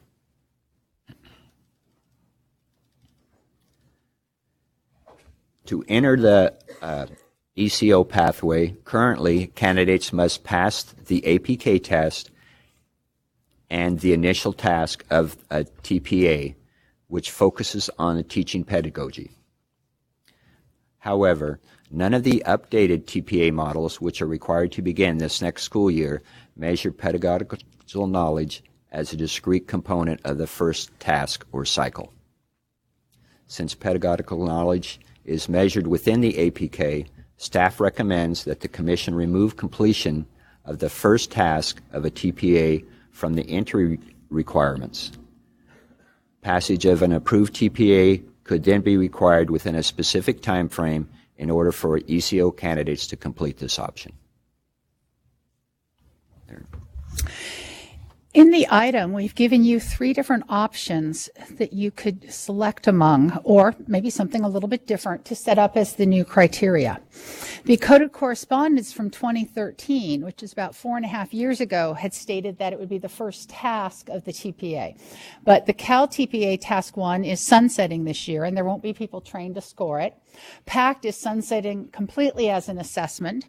Fresno is going to continue, and they do have a 2-task model, but EdTPA is a single submission with a single score, so you don't get a score on a first task, so we have to modify the entry requirements in some way.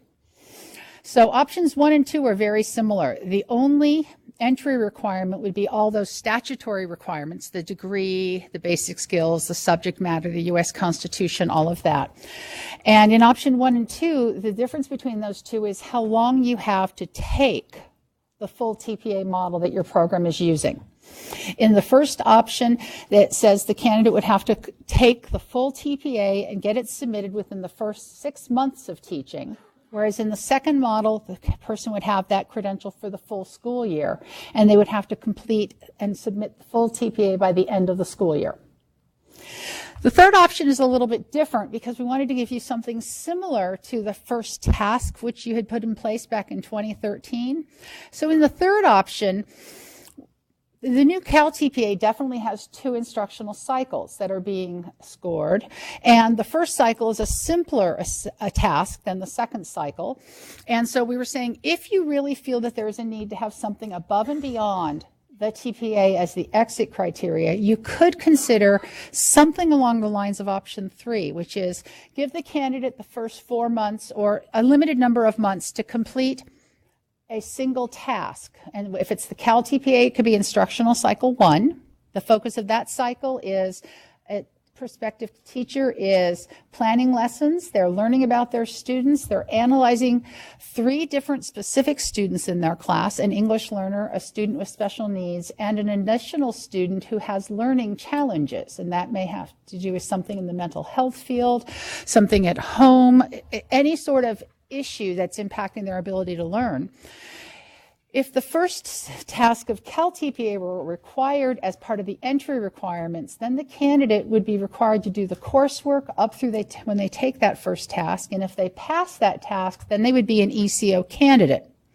And then they would need to complete the second task by the end of the first year. And if they did it successfully, they would get their credential. A challenge here is that not all institutions are Cal TPA institutions. And so then we would have to say, do the other models want to propose something that could stand in as this first task? Or did you want to require the Cal TPA for any ECO candidate? Because we do know what its first task is. So that's in option 3. It's a little more complicated, and we would have to have some additional conversations as to what your goal would be. We had proposed this instructional cycle number 1, which is focusing on your students and understanding your students as you plan instruction, teach, and reflect on your instruction. Whatever you decide, we need to put it through the regulatory process to regulate this. So we need to get a decision made, then we'll start the regulatory process, and then this would be the way ECO would work in the future. We'll be happy to answer any questions if you have them. Okay, we'll open it up for public comment right now. Thank you for such a complete presentation. First, we have Rigel Massaro. If you would please come up and state your name and affiliation for the record.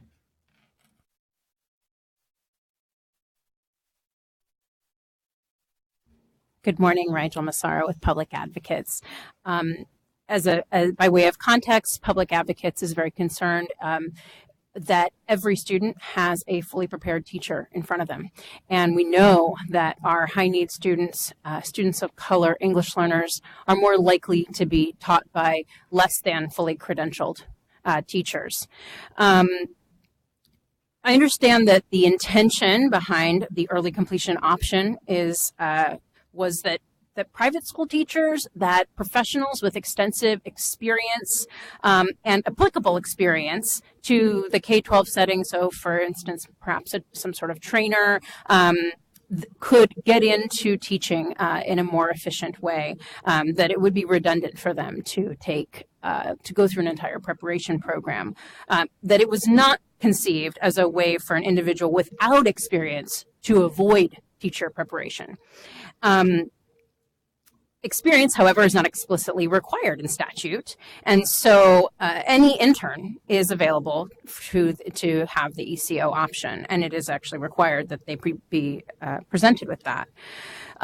Without any explicit experience requirement, then for us it's really critical that ECO candidates are enrolled in a preparation program and are receiving the support that all interns receive until they pass the TPA. And so for that reason, we would be opposed to option 2, which I believe would allow a candidate to not be enrolled in a preparation program and would give them time to pass the TPA. As long as the ECO intern is enrolled in a preparation program, receiving teacher preparation, and is receiving the support that this body has deemed essential for underprepared teachers to receive. For us, 6 months or a year to take and pass the TPA doesn't make or break the situation. Ideally, there would be a seamless transition from being an intern with that support to being a teacher with induction. And for that reason, the 1 year to me makes a bit more sense. And also hearing what Director Clark shared about the fact that the Ed TPA doesn't neatly divide into 2 pieces. And so option 3, I think, would need to be changed for it to be a comprehensive and approach for all candidates. So just to reiterate, we think it's really critical that all interns, regardless of whether they're choosing the ECO option, are enrolled in a teacher preparation program while they are in front of students, and that they are receiving that support. Those 2 pieces for us are critical. Thank you very much for your time. Thank you. And next we have Jane Robb. Jane, if you could come up, please.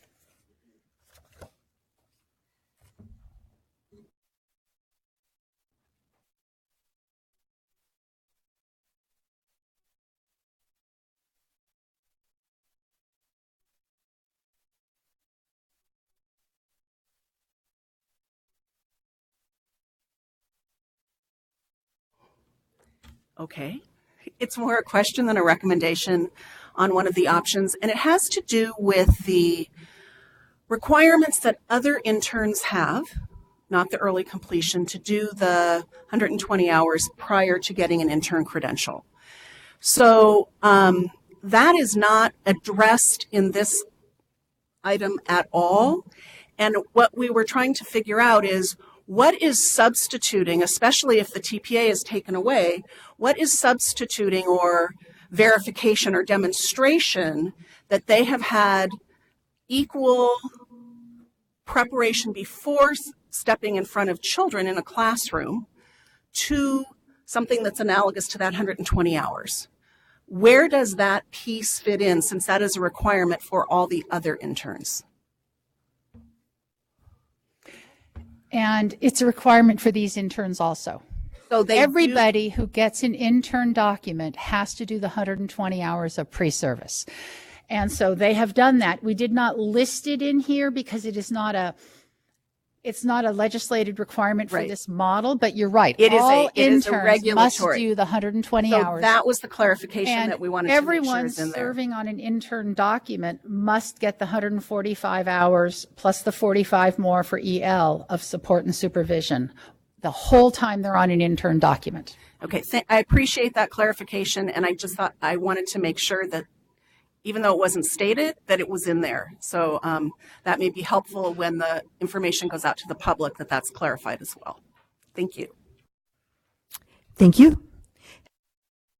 Oops, having no further public comment, this is an action information item. Do we have any comments from the commissioners? Commissioner Hind? I just have a question. Could you walk through what it would look like if somebody were to take this option? Like, what according to the law as it stands right now, I see it's all written there, but can you just walk me through, like, the person would do this and they would do that?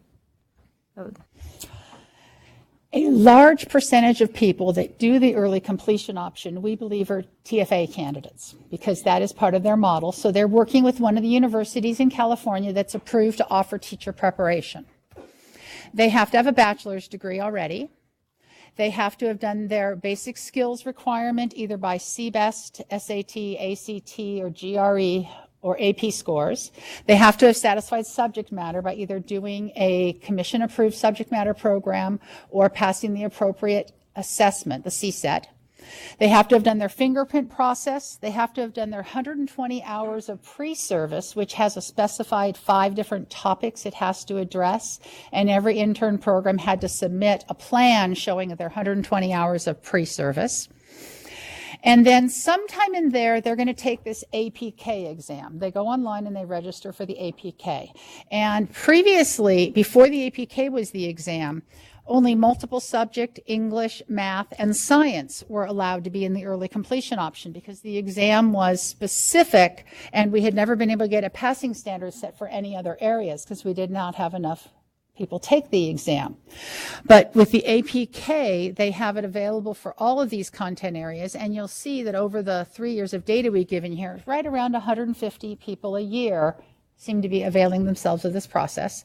So some of them will have already taken the APK when they walk into their program, and they have to also have a job, which TFA helps connect employers who need teachers with candidates. So if that is all done on the day that they're ready to walk in and apply, they've already done their 120 hours, the day they get their intern document, they would already be an ECO candidate. But there's another way where this happens, where the person has applied to the teacher prep program. They may not have a job then, but they may get a job between when they're accepted and when they start. So then they're going to be an intern, and then they may hear from someone about this ECO. So they've already done all the other statutory things, but they had not done APK. So they may take the APK in October or November. If they pass it, then at the time they pass it, they become an ECO candidate.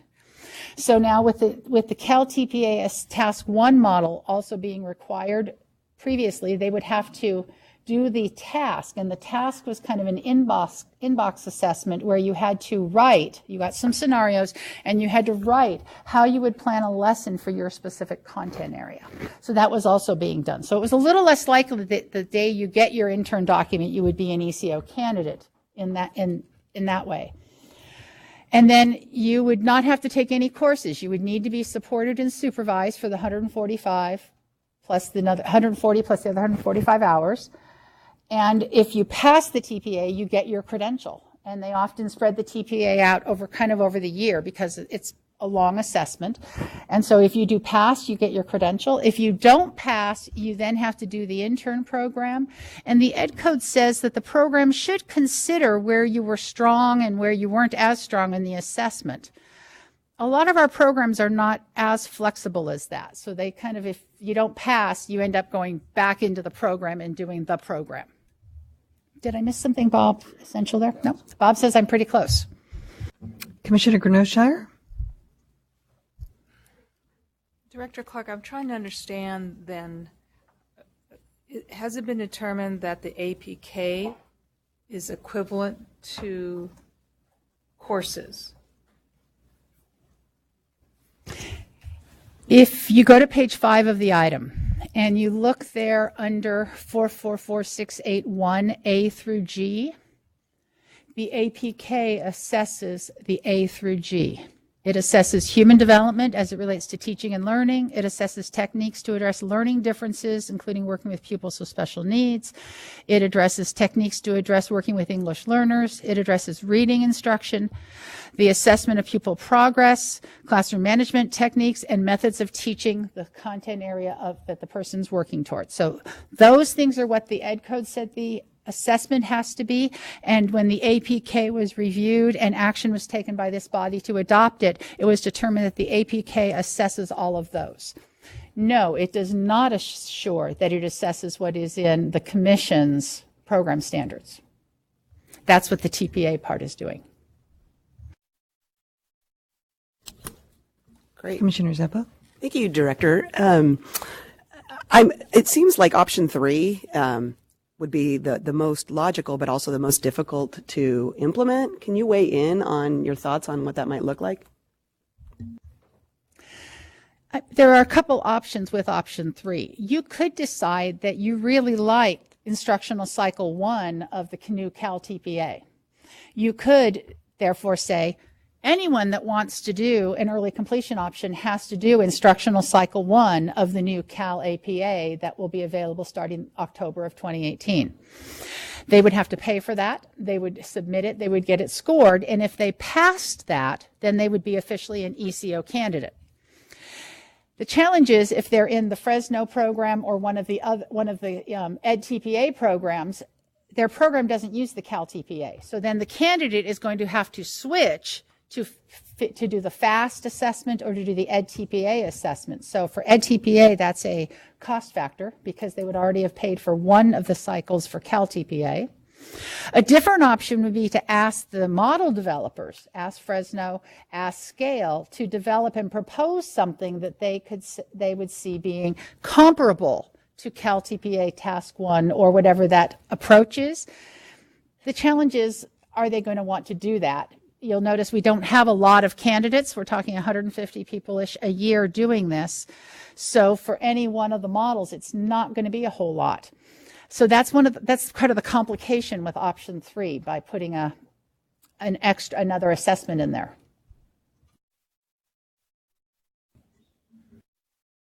Do we have any other comments or questions? Commissioner Hind?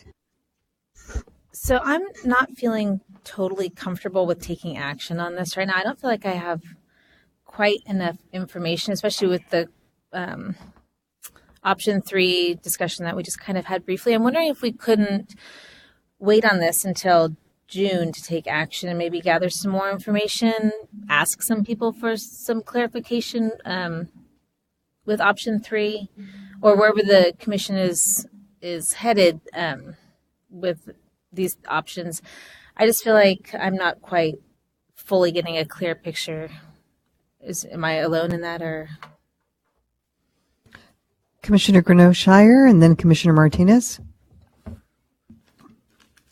I think I understand the 3 options. I'm just not. I'm feeling some hesitation, and I'm not sure why. But I'm not even sure what questions I would ask the staff to come back and respond to. So that wasn't helpful, but I'm also feeling some hesitancy about it. So yeah, I think Commissioner Martinez? Yeah, I mean, I think it builds a little bit on your question. I think my hesitancy is I don't think I understand the depth of the unintentional consequences of either of the 3 choices, and that is the type of information I would like, is what is the unintentional consequences of any of the 3 options, as well as the intended hope and outcome for each. That would be helpful to me to have, because right now I don't know if what the impact would be of any of these 3 in an unintentional way.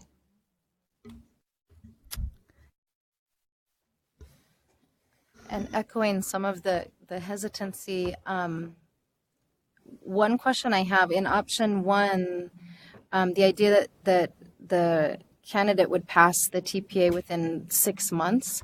I guess I'm wondering a little bit about how possible is it to pass it within 6 months? How many people are able to do that? Because I see this as something that would basically, I think we're trying to enable people who are very skilled. They're the superstars. They're the people that are ready and can do this without the full program. So I guess I'm wondering just how much would passing it within the first 6 months, is that attainable? Is that something that if you were kind of in that superstar level, you could do? Or is that next to impossible? Or is it something that just could easily be done by most interns? So I guess I'm kind of wondering if you're able to. I think we can help with that. And I am most familiar with the Cal TPA, so I can speak to that one easily. In 6 months, so normally people get their credential in August or September, so we're talking about moving out to February or March. So they would need to be done by February or March time. That would give them still a couple months, the first 2 months of the year, to really get to know their students and start teaching, and then about 2 months to really work on a cycle and get it submitted, and about 2 months to work on a cycle and get it submitted. And we think that is quite doable. And the Fresno model is now a 2-part model, and I think that could also be doable in 6 months. And the EdTPA is really a one submission, but still they need an amount of time to get to know their students the first 2 months or so, and then they need enough time to plan and teach the series of lessons. I do think the 6 months is a doable time frame. And going back to Commissioner Martinez's comment about what are the consequences, in both options 1 and 2, the entry criteria would be the normal legislative requirements and the APK. The APK does have a fairly high pass rate. That was in your exams pass rate item at the last meeting. That rate is fairly high at this point in time. So options 1 or 2 could let more people into the model, into the ECO. Option 3 obviously makes it more complicated to get into ECO because you have to have a class. You cannot do instructional cycle 1 unless you are in a classroom with children. So you're going to need at least 4 months, 2 months to get to know your class and 2 months to teach and submit. You're going to need at least 4 months to get to know that before you have to be required to submit. So option 3 is complicated in that way, and it could reduce the number of people that could avail themselves of the ECO. Commissioner Grenoshire? Actually, a question for Commissioner Klatt. You said that these are the superstars. Help me understand why you said that, because I don't get that from this. Well, I guess in the sense that, and maybe I'm seeing it wrong, which is part of why I'm feeling uncomfortable about selecting any of these options, is that we have candidates that are in a program, in this intern program, but we give them this option. We say, as I understand it, if you already had this experience and this training, this program might not be necessary for you because you already have. So we're giving them a way to complete it early. I mean, I almost, and I don't know if this is a great analogy, but see it like an AP test. You know, we give high school students an opportunity to show that they have some skills and abilities beyond, that they might not need a full course, that they have it. So that it's a way that if you already possessed a higher than average knowledge or skill base, you don't have to complete the program because you have. Does that kind of help? Well, and maybe I'm seeing it wrong, which is. Again, I think there's the hesitancy is clear. What I'm not understanding is they've demonstrated, so they have these hours of field experience, and they've passed this test. So does that make them then AP kinds of students? I don't see that connection, so I'm concerned about that. And I guess again, that might come from my not understanding correctly, and I guess. Maybe my more fundamental question is, why would someone need to complete it early? And maybe that's a question I should ask too. Why do we have this option, I guess, to begin with? Why not just say complete your program? Mm-hmm. That is a fundamental question. Director Clark? This is a bill from 2001, and actually the commission sponsored this bill, because the bill that it replaced was a whole lot worse. The bill that was actually being floated at that time said, if you have a master's degree or a doctorate, we will hand you a clear teaching credential. That was the proposal. If you have a master's degree or a doctorate in any field, you can get a clear teaching credential for that field. And so in working with the legislature, they came up with this instead. And so those criteria, A through G, are what the Ed Code has laid out. The legislature has told us. And if you look right above that, where the number 1 is the sentence, the early completion option shall be made available to interns. So that is required. So every intern program must apprise candidates of this. So originally they didn't want to do this, and we had to say, the law is saying we have to do this. So we made sure all interns must be apprised of this as an option. They don't actually say anywhere in that list of things that you are an exemplary or a great educator. They identified A through G, and so that's what the test assesses. Director Sandy? Hey, Terry, do we know typically when an intern in a 2-year intern program sits for the TPA? Do we know? In a 2-year intern program, they spread it out over the program. And it used to be when there were 4 Cal TPA tasks, they often did a task every semester. They did task 1 in the fall of their first year, task 2 in the spring of the first year, task 3 in the fall of the second year, and task 4 in the spring of the second year. I think in our new model, they'll probably end up doing something like instructional cycle 1 for the Cal TPA in year 1, and they would do instructional cycle 2 early in their second year. Do we know for Ed TPA or PACT, and welcome Commissioner Sloan. Good to see you. You may actually know this as a PACT using institution previously, what's normal for an intern program in terms of when they would take an assessment that isn't spread out into multiple tasks. Forgive me for interrupting you. I actually don't know the answer to that, but I suspect it would be towards the end. Well, they would want, probably with all programs, you want to give enough time for remediation, so it wouldn't be completely at the end. But some of you may know better. Yeah, no?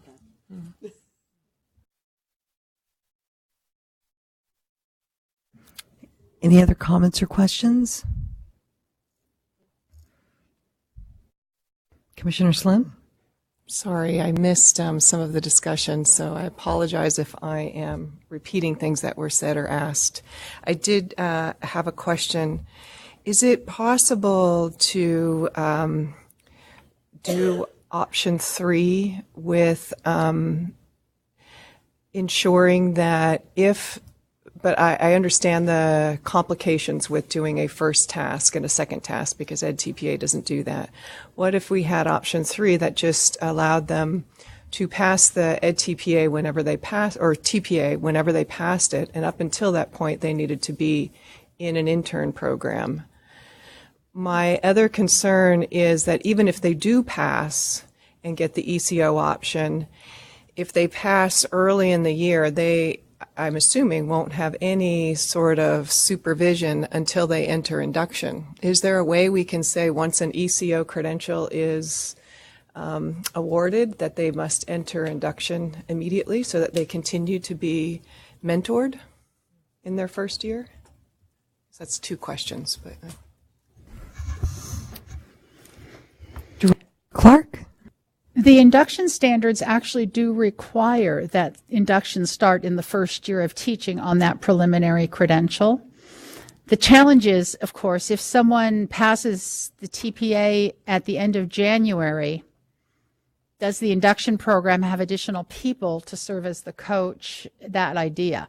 We would expect that the induction program would support them. I'd have to think about what we would have as the ability as a lever to try to ensure that. The standards already do imply that they should start induction right away. So can the lever be the hiring, whoever hires the teacher? If you hire a teacher who has potential to be an ECO, then you as the district has to ensure that you've made some sort of arrangements to have that candidate enter induction the moment the preliminary credential is awarded?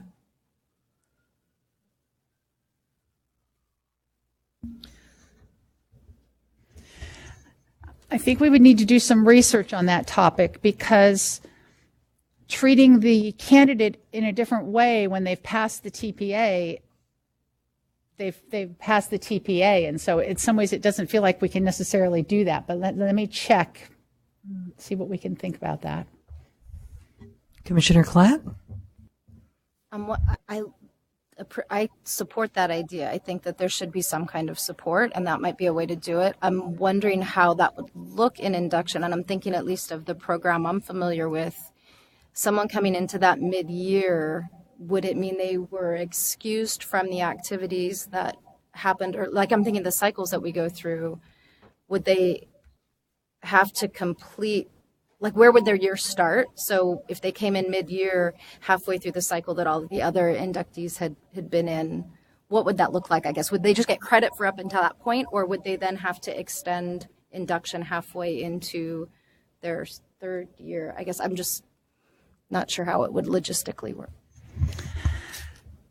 Part of the same bill, SB 57, also set up that induction can be done as an early completion option, and we do encourage. So if a candidate started in January, and went January to June and then went through the full next year, we would encourage the induction program to look at that candidate. And there's no more curriculum in induction. There's no more formative assessment system that you have to do. And so really they should just pick the person up and support them and guide them as if they'd started in September. They're just starting at a different time of year. So that shouldn't really be a problem, I don't think.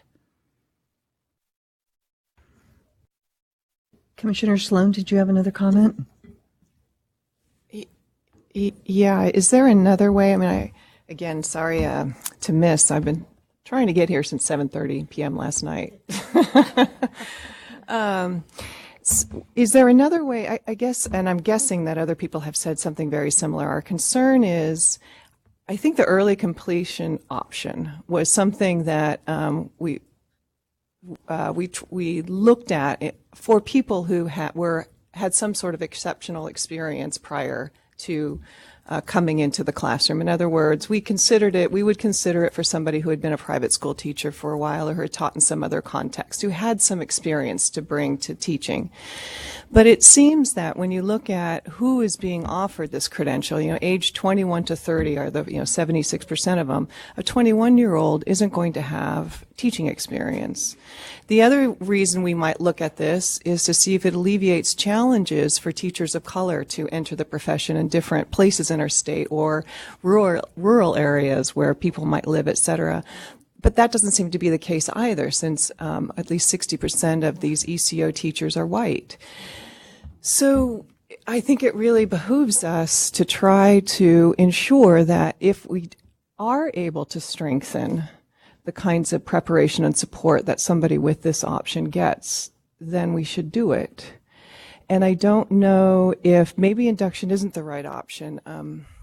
Commissioner Klatt, you make a good point about entering at different points, but maybe there is a way to hold districts accountable that if somebody is in an ECO, if somebody does earn an ECO and they are teaching and they are not yet in an induction program, that there is some required additional mentorship or supervision or something to ensure that children aren't being taught by a teacher who happens to be a good test taker. Any other comments?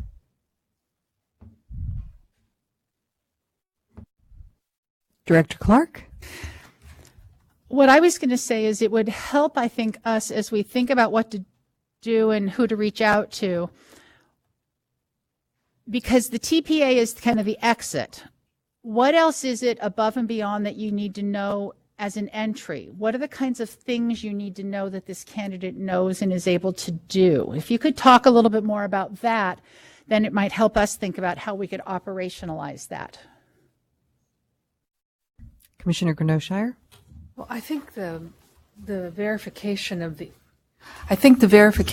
experience, I still don't have a clear understanding. What Commissioner Sloan said about we make these exceptions for individuals who have been teaching in private schools. Well, that's really a clear-cut example of why we might do that. But how else can we verify the kinds of experiences that they've had?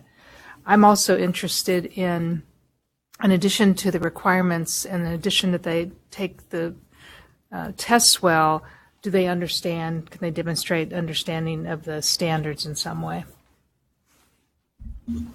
And I'll call on myself here.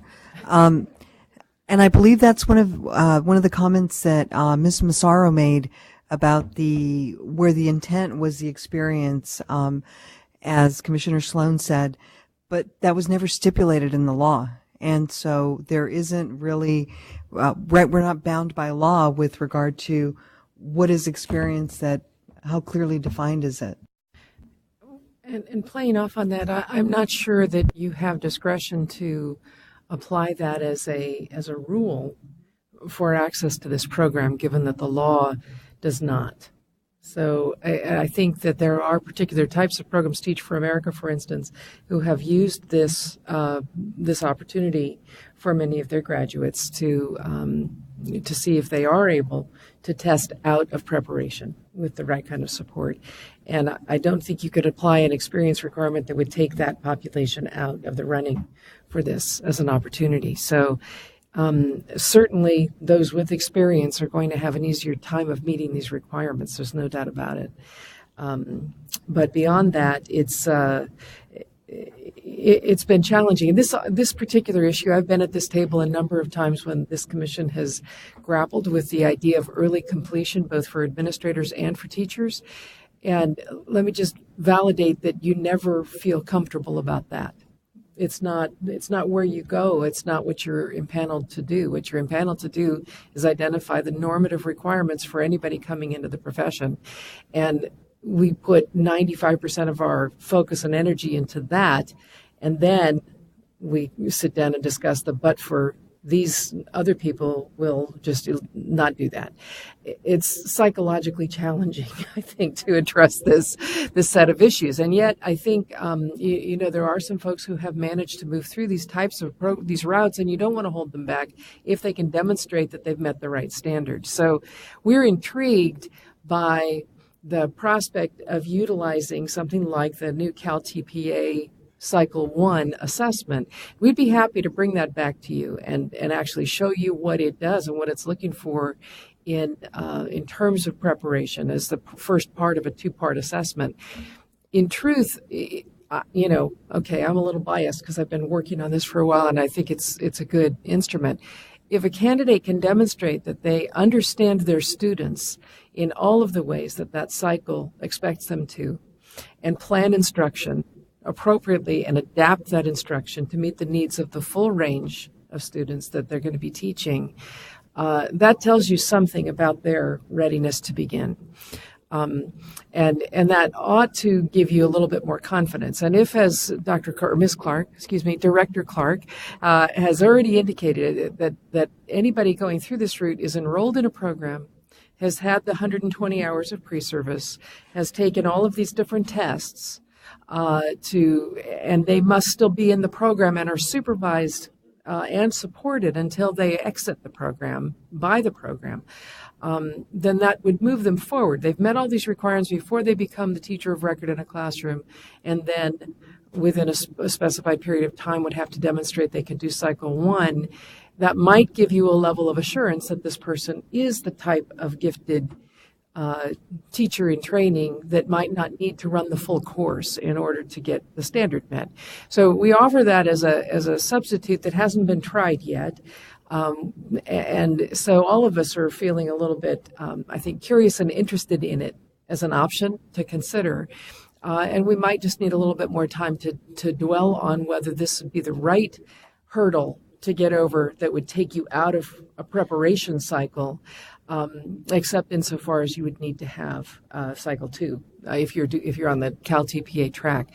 I don't know whether we mentioned this in the item, Terry. I can't remember. I know we discussed it as we were preparing it, creating an opportunity for the other TPA sponsors to develop something that would be a parallel, so that the programs that are enrolling ECO candidates that are EdTPA or Fresno wouldn't be required to necessarily load up both assessments.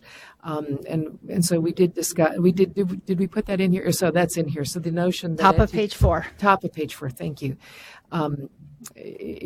Maybe there is a way in which the EdTPA sponsors could identify a portion of their system that could be taken separate from the rest or as a subset of the rest and be a parallel. So we wouldn't disadvantage programs that are using that. So those are some things that we could explore some more fully if you'd like us to bring this back in June with some of these things more investigated. And thank you. And we do have a couple of public comments. Our first is Danette Brown. If you would please come up and state your name and affiliation. Danette Brown, representing the California Teachers Association. And first, I would like to say we really appreciate this illuminating discussion. And that's why things were just popping up in our head.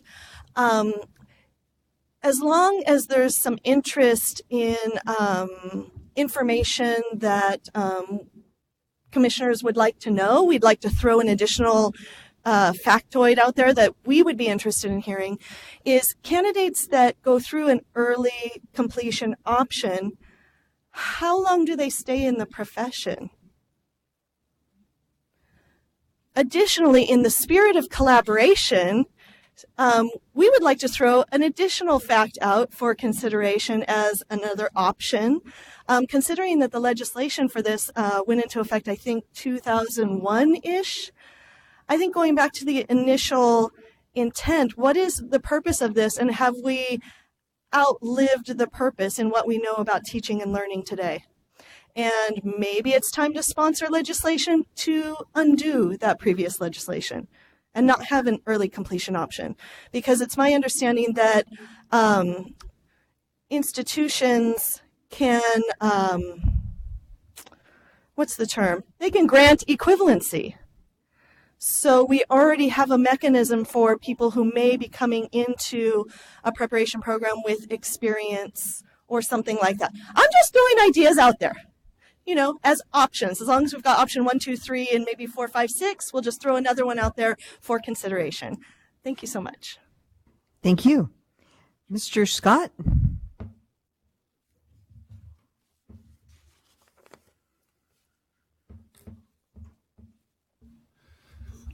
Hi, I'm Lynn Scott. I'm with the California Association for Bilingual Teacher Educators, an affiliate of CABE.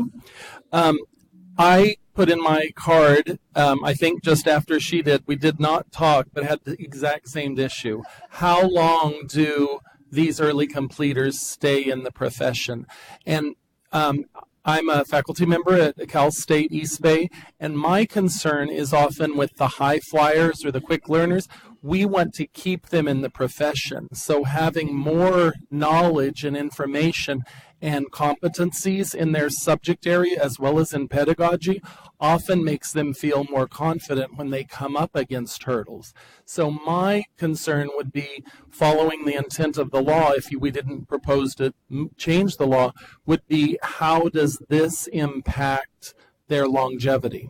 And the relationship with bilingual teacher education is that as we see the need for bilingual teacher educators, we want to keep them in the profession. And so we don't want someone to be slotted into a class because they have certain proficiencies that are not well-rounded, so that they only stay a short time or then reflect negatively on the profession. So I would really consider looking for more information about how long they stay in the profession and which of these three options might guarantee that they would stay in the option. I really like the idea about that induction, kind of this moving right into induction, so they have that support rather than a gap there as well. Thank you. Thank you. Commissioner Hind? Is there a time limit that we have to, is there a reason that we are doing this right now? Is it, because if we did do something like look at sponsoring other legislation, I totally agree that the needs of the students, our awareness of the needs of the students is so different today than it was in 2001. So it might be worth looking into doing something completely different. Is there like a time sensitivity to this? There is a time sensitivity in the fact that there is no task one for EdTPA users to use. So anyone who wants to ask for an early completion option, this coming fall at any TPA institution is going to run into this, I don't know what to do with you because we can't have you do task 1. Same thing with Cal TPA. The task 1 is no longer going to be used. And so this coming fall, we don't have any way to get people into ECO without moving forward on this. As it is, we're not going to have the regulations done by this fall either. So we kind of got a time issue. So it may be, I think that it's difficult in a time of shortage to shut down routes that are about, let's get gifted people. Let's go find Einstein's, progeny out there, and they're so good and so smart they should be teachers. And I think that that belief is still prevalent, that there are a lot of requirements and hurdles, and those are for normal people, but extraordinary people ought to be able to jump over those hurdles. I don't know how you overcome that perception in a time of shortage in the legislature. And that's not to say we wouldn't be willing to engage in the conversation. I think part of what this item and what the development of these different tools has been about is trying to keep pace with the changing nature of teaching and learning in our classrooms. So we're not using old tests that are not relevant to what it means to teach necessarily.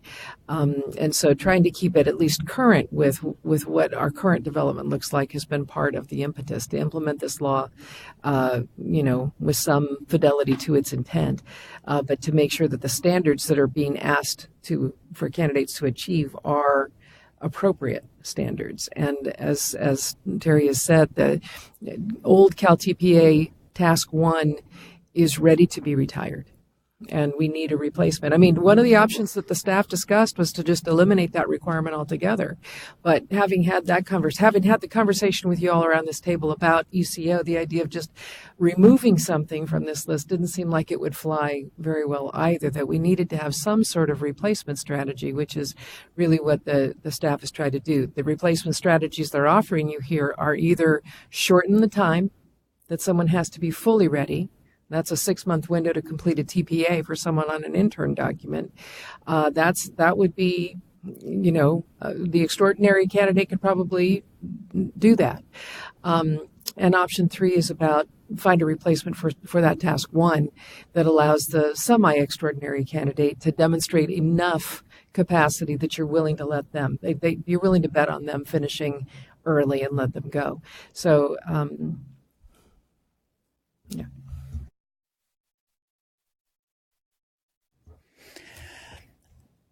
I think we also need to be aware of some of the impetus for this bill. Many of our institutions have a limit. They'll only accept often 6 units from another institution. So the idea of granting equivalencies, it doesn't happen much with our institutions of higher education. They end up usually saying, I'm sorry, you need to do most of this. And in fact, early during this, trying to implement this bill, a number of our preparation entities were also requiring, and they were setting some additional criteria, such as you had to have 3 years of verified teaching experience of some sort. And we had to say, the law doesn't really allow for that. So there was a frustration, I think, which is where some of this came from. So we want to figure out how to make it work. But it has been a challenge with the IHEs because they don't always give the person a lot of the credit and to say, yeah, you don't have to do this or this. It's normally you have to do the entire program minus 1 course or 2 courses. Commissioner Hind? I think that it often hurts our profession when we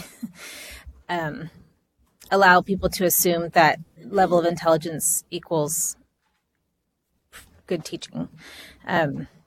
So I think that we should do a couple of things. Maybe if we could look into some of the questions that Commissioner Sloan raised regarding option 3 around induction, and see what we can do with that, so that at least if we could put something in there about mentoring, so that these candidates who are coming in and dealing with students, the students aren't losing their full year with someone who happens to be intelligent, but maybe not really that great of a teacher.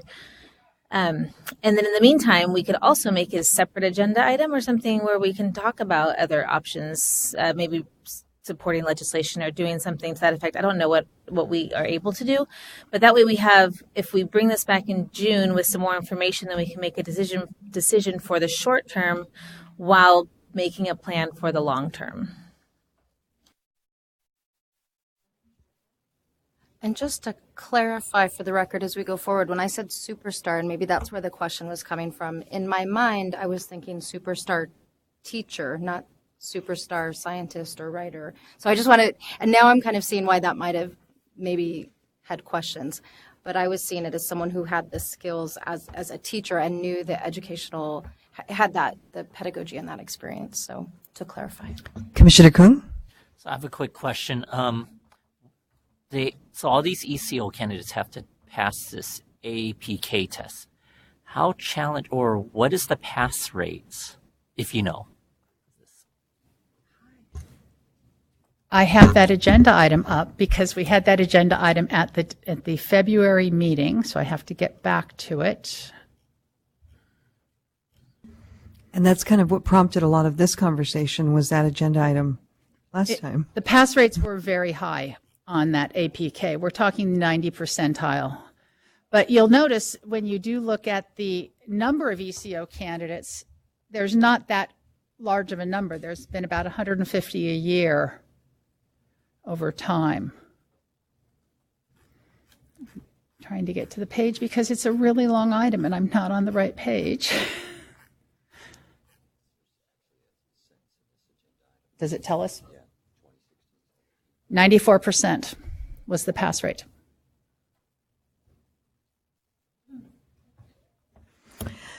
Well, so can we give them direction, and that way we can continue this conversation in June and perhaps take action at that point with everything that we've gathered? Now, do we need a motion if it's only direction? Yeah. I think we understand your direction and we'll work on this and see when we can bring something back. Okay. Excellent. Thank you. All right. I will recess the Educator Preparation Committee until tomorrow. Excellent. We are going to break for lunch, and let's make it a leisurely lunch and come back at 1:15 for closed session. So the rest of you can have a full day of lunch, and we'll come back at 1:15.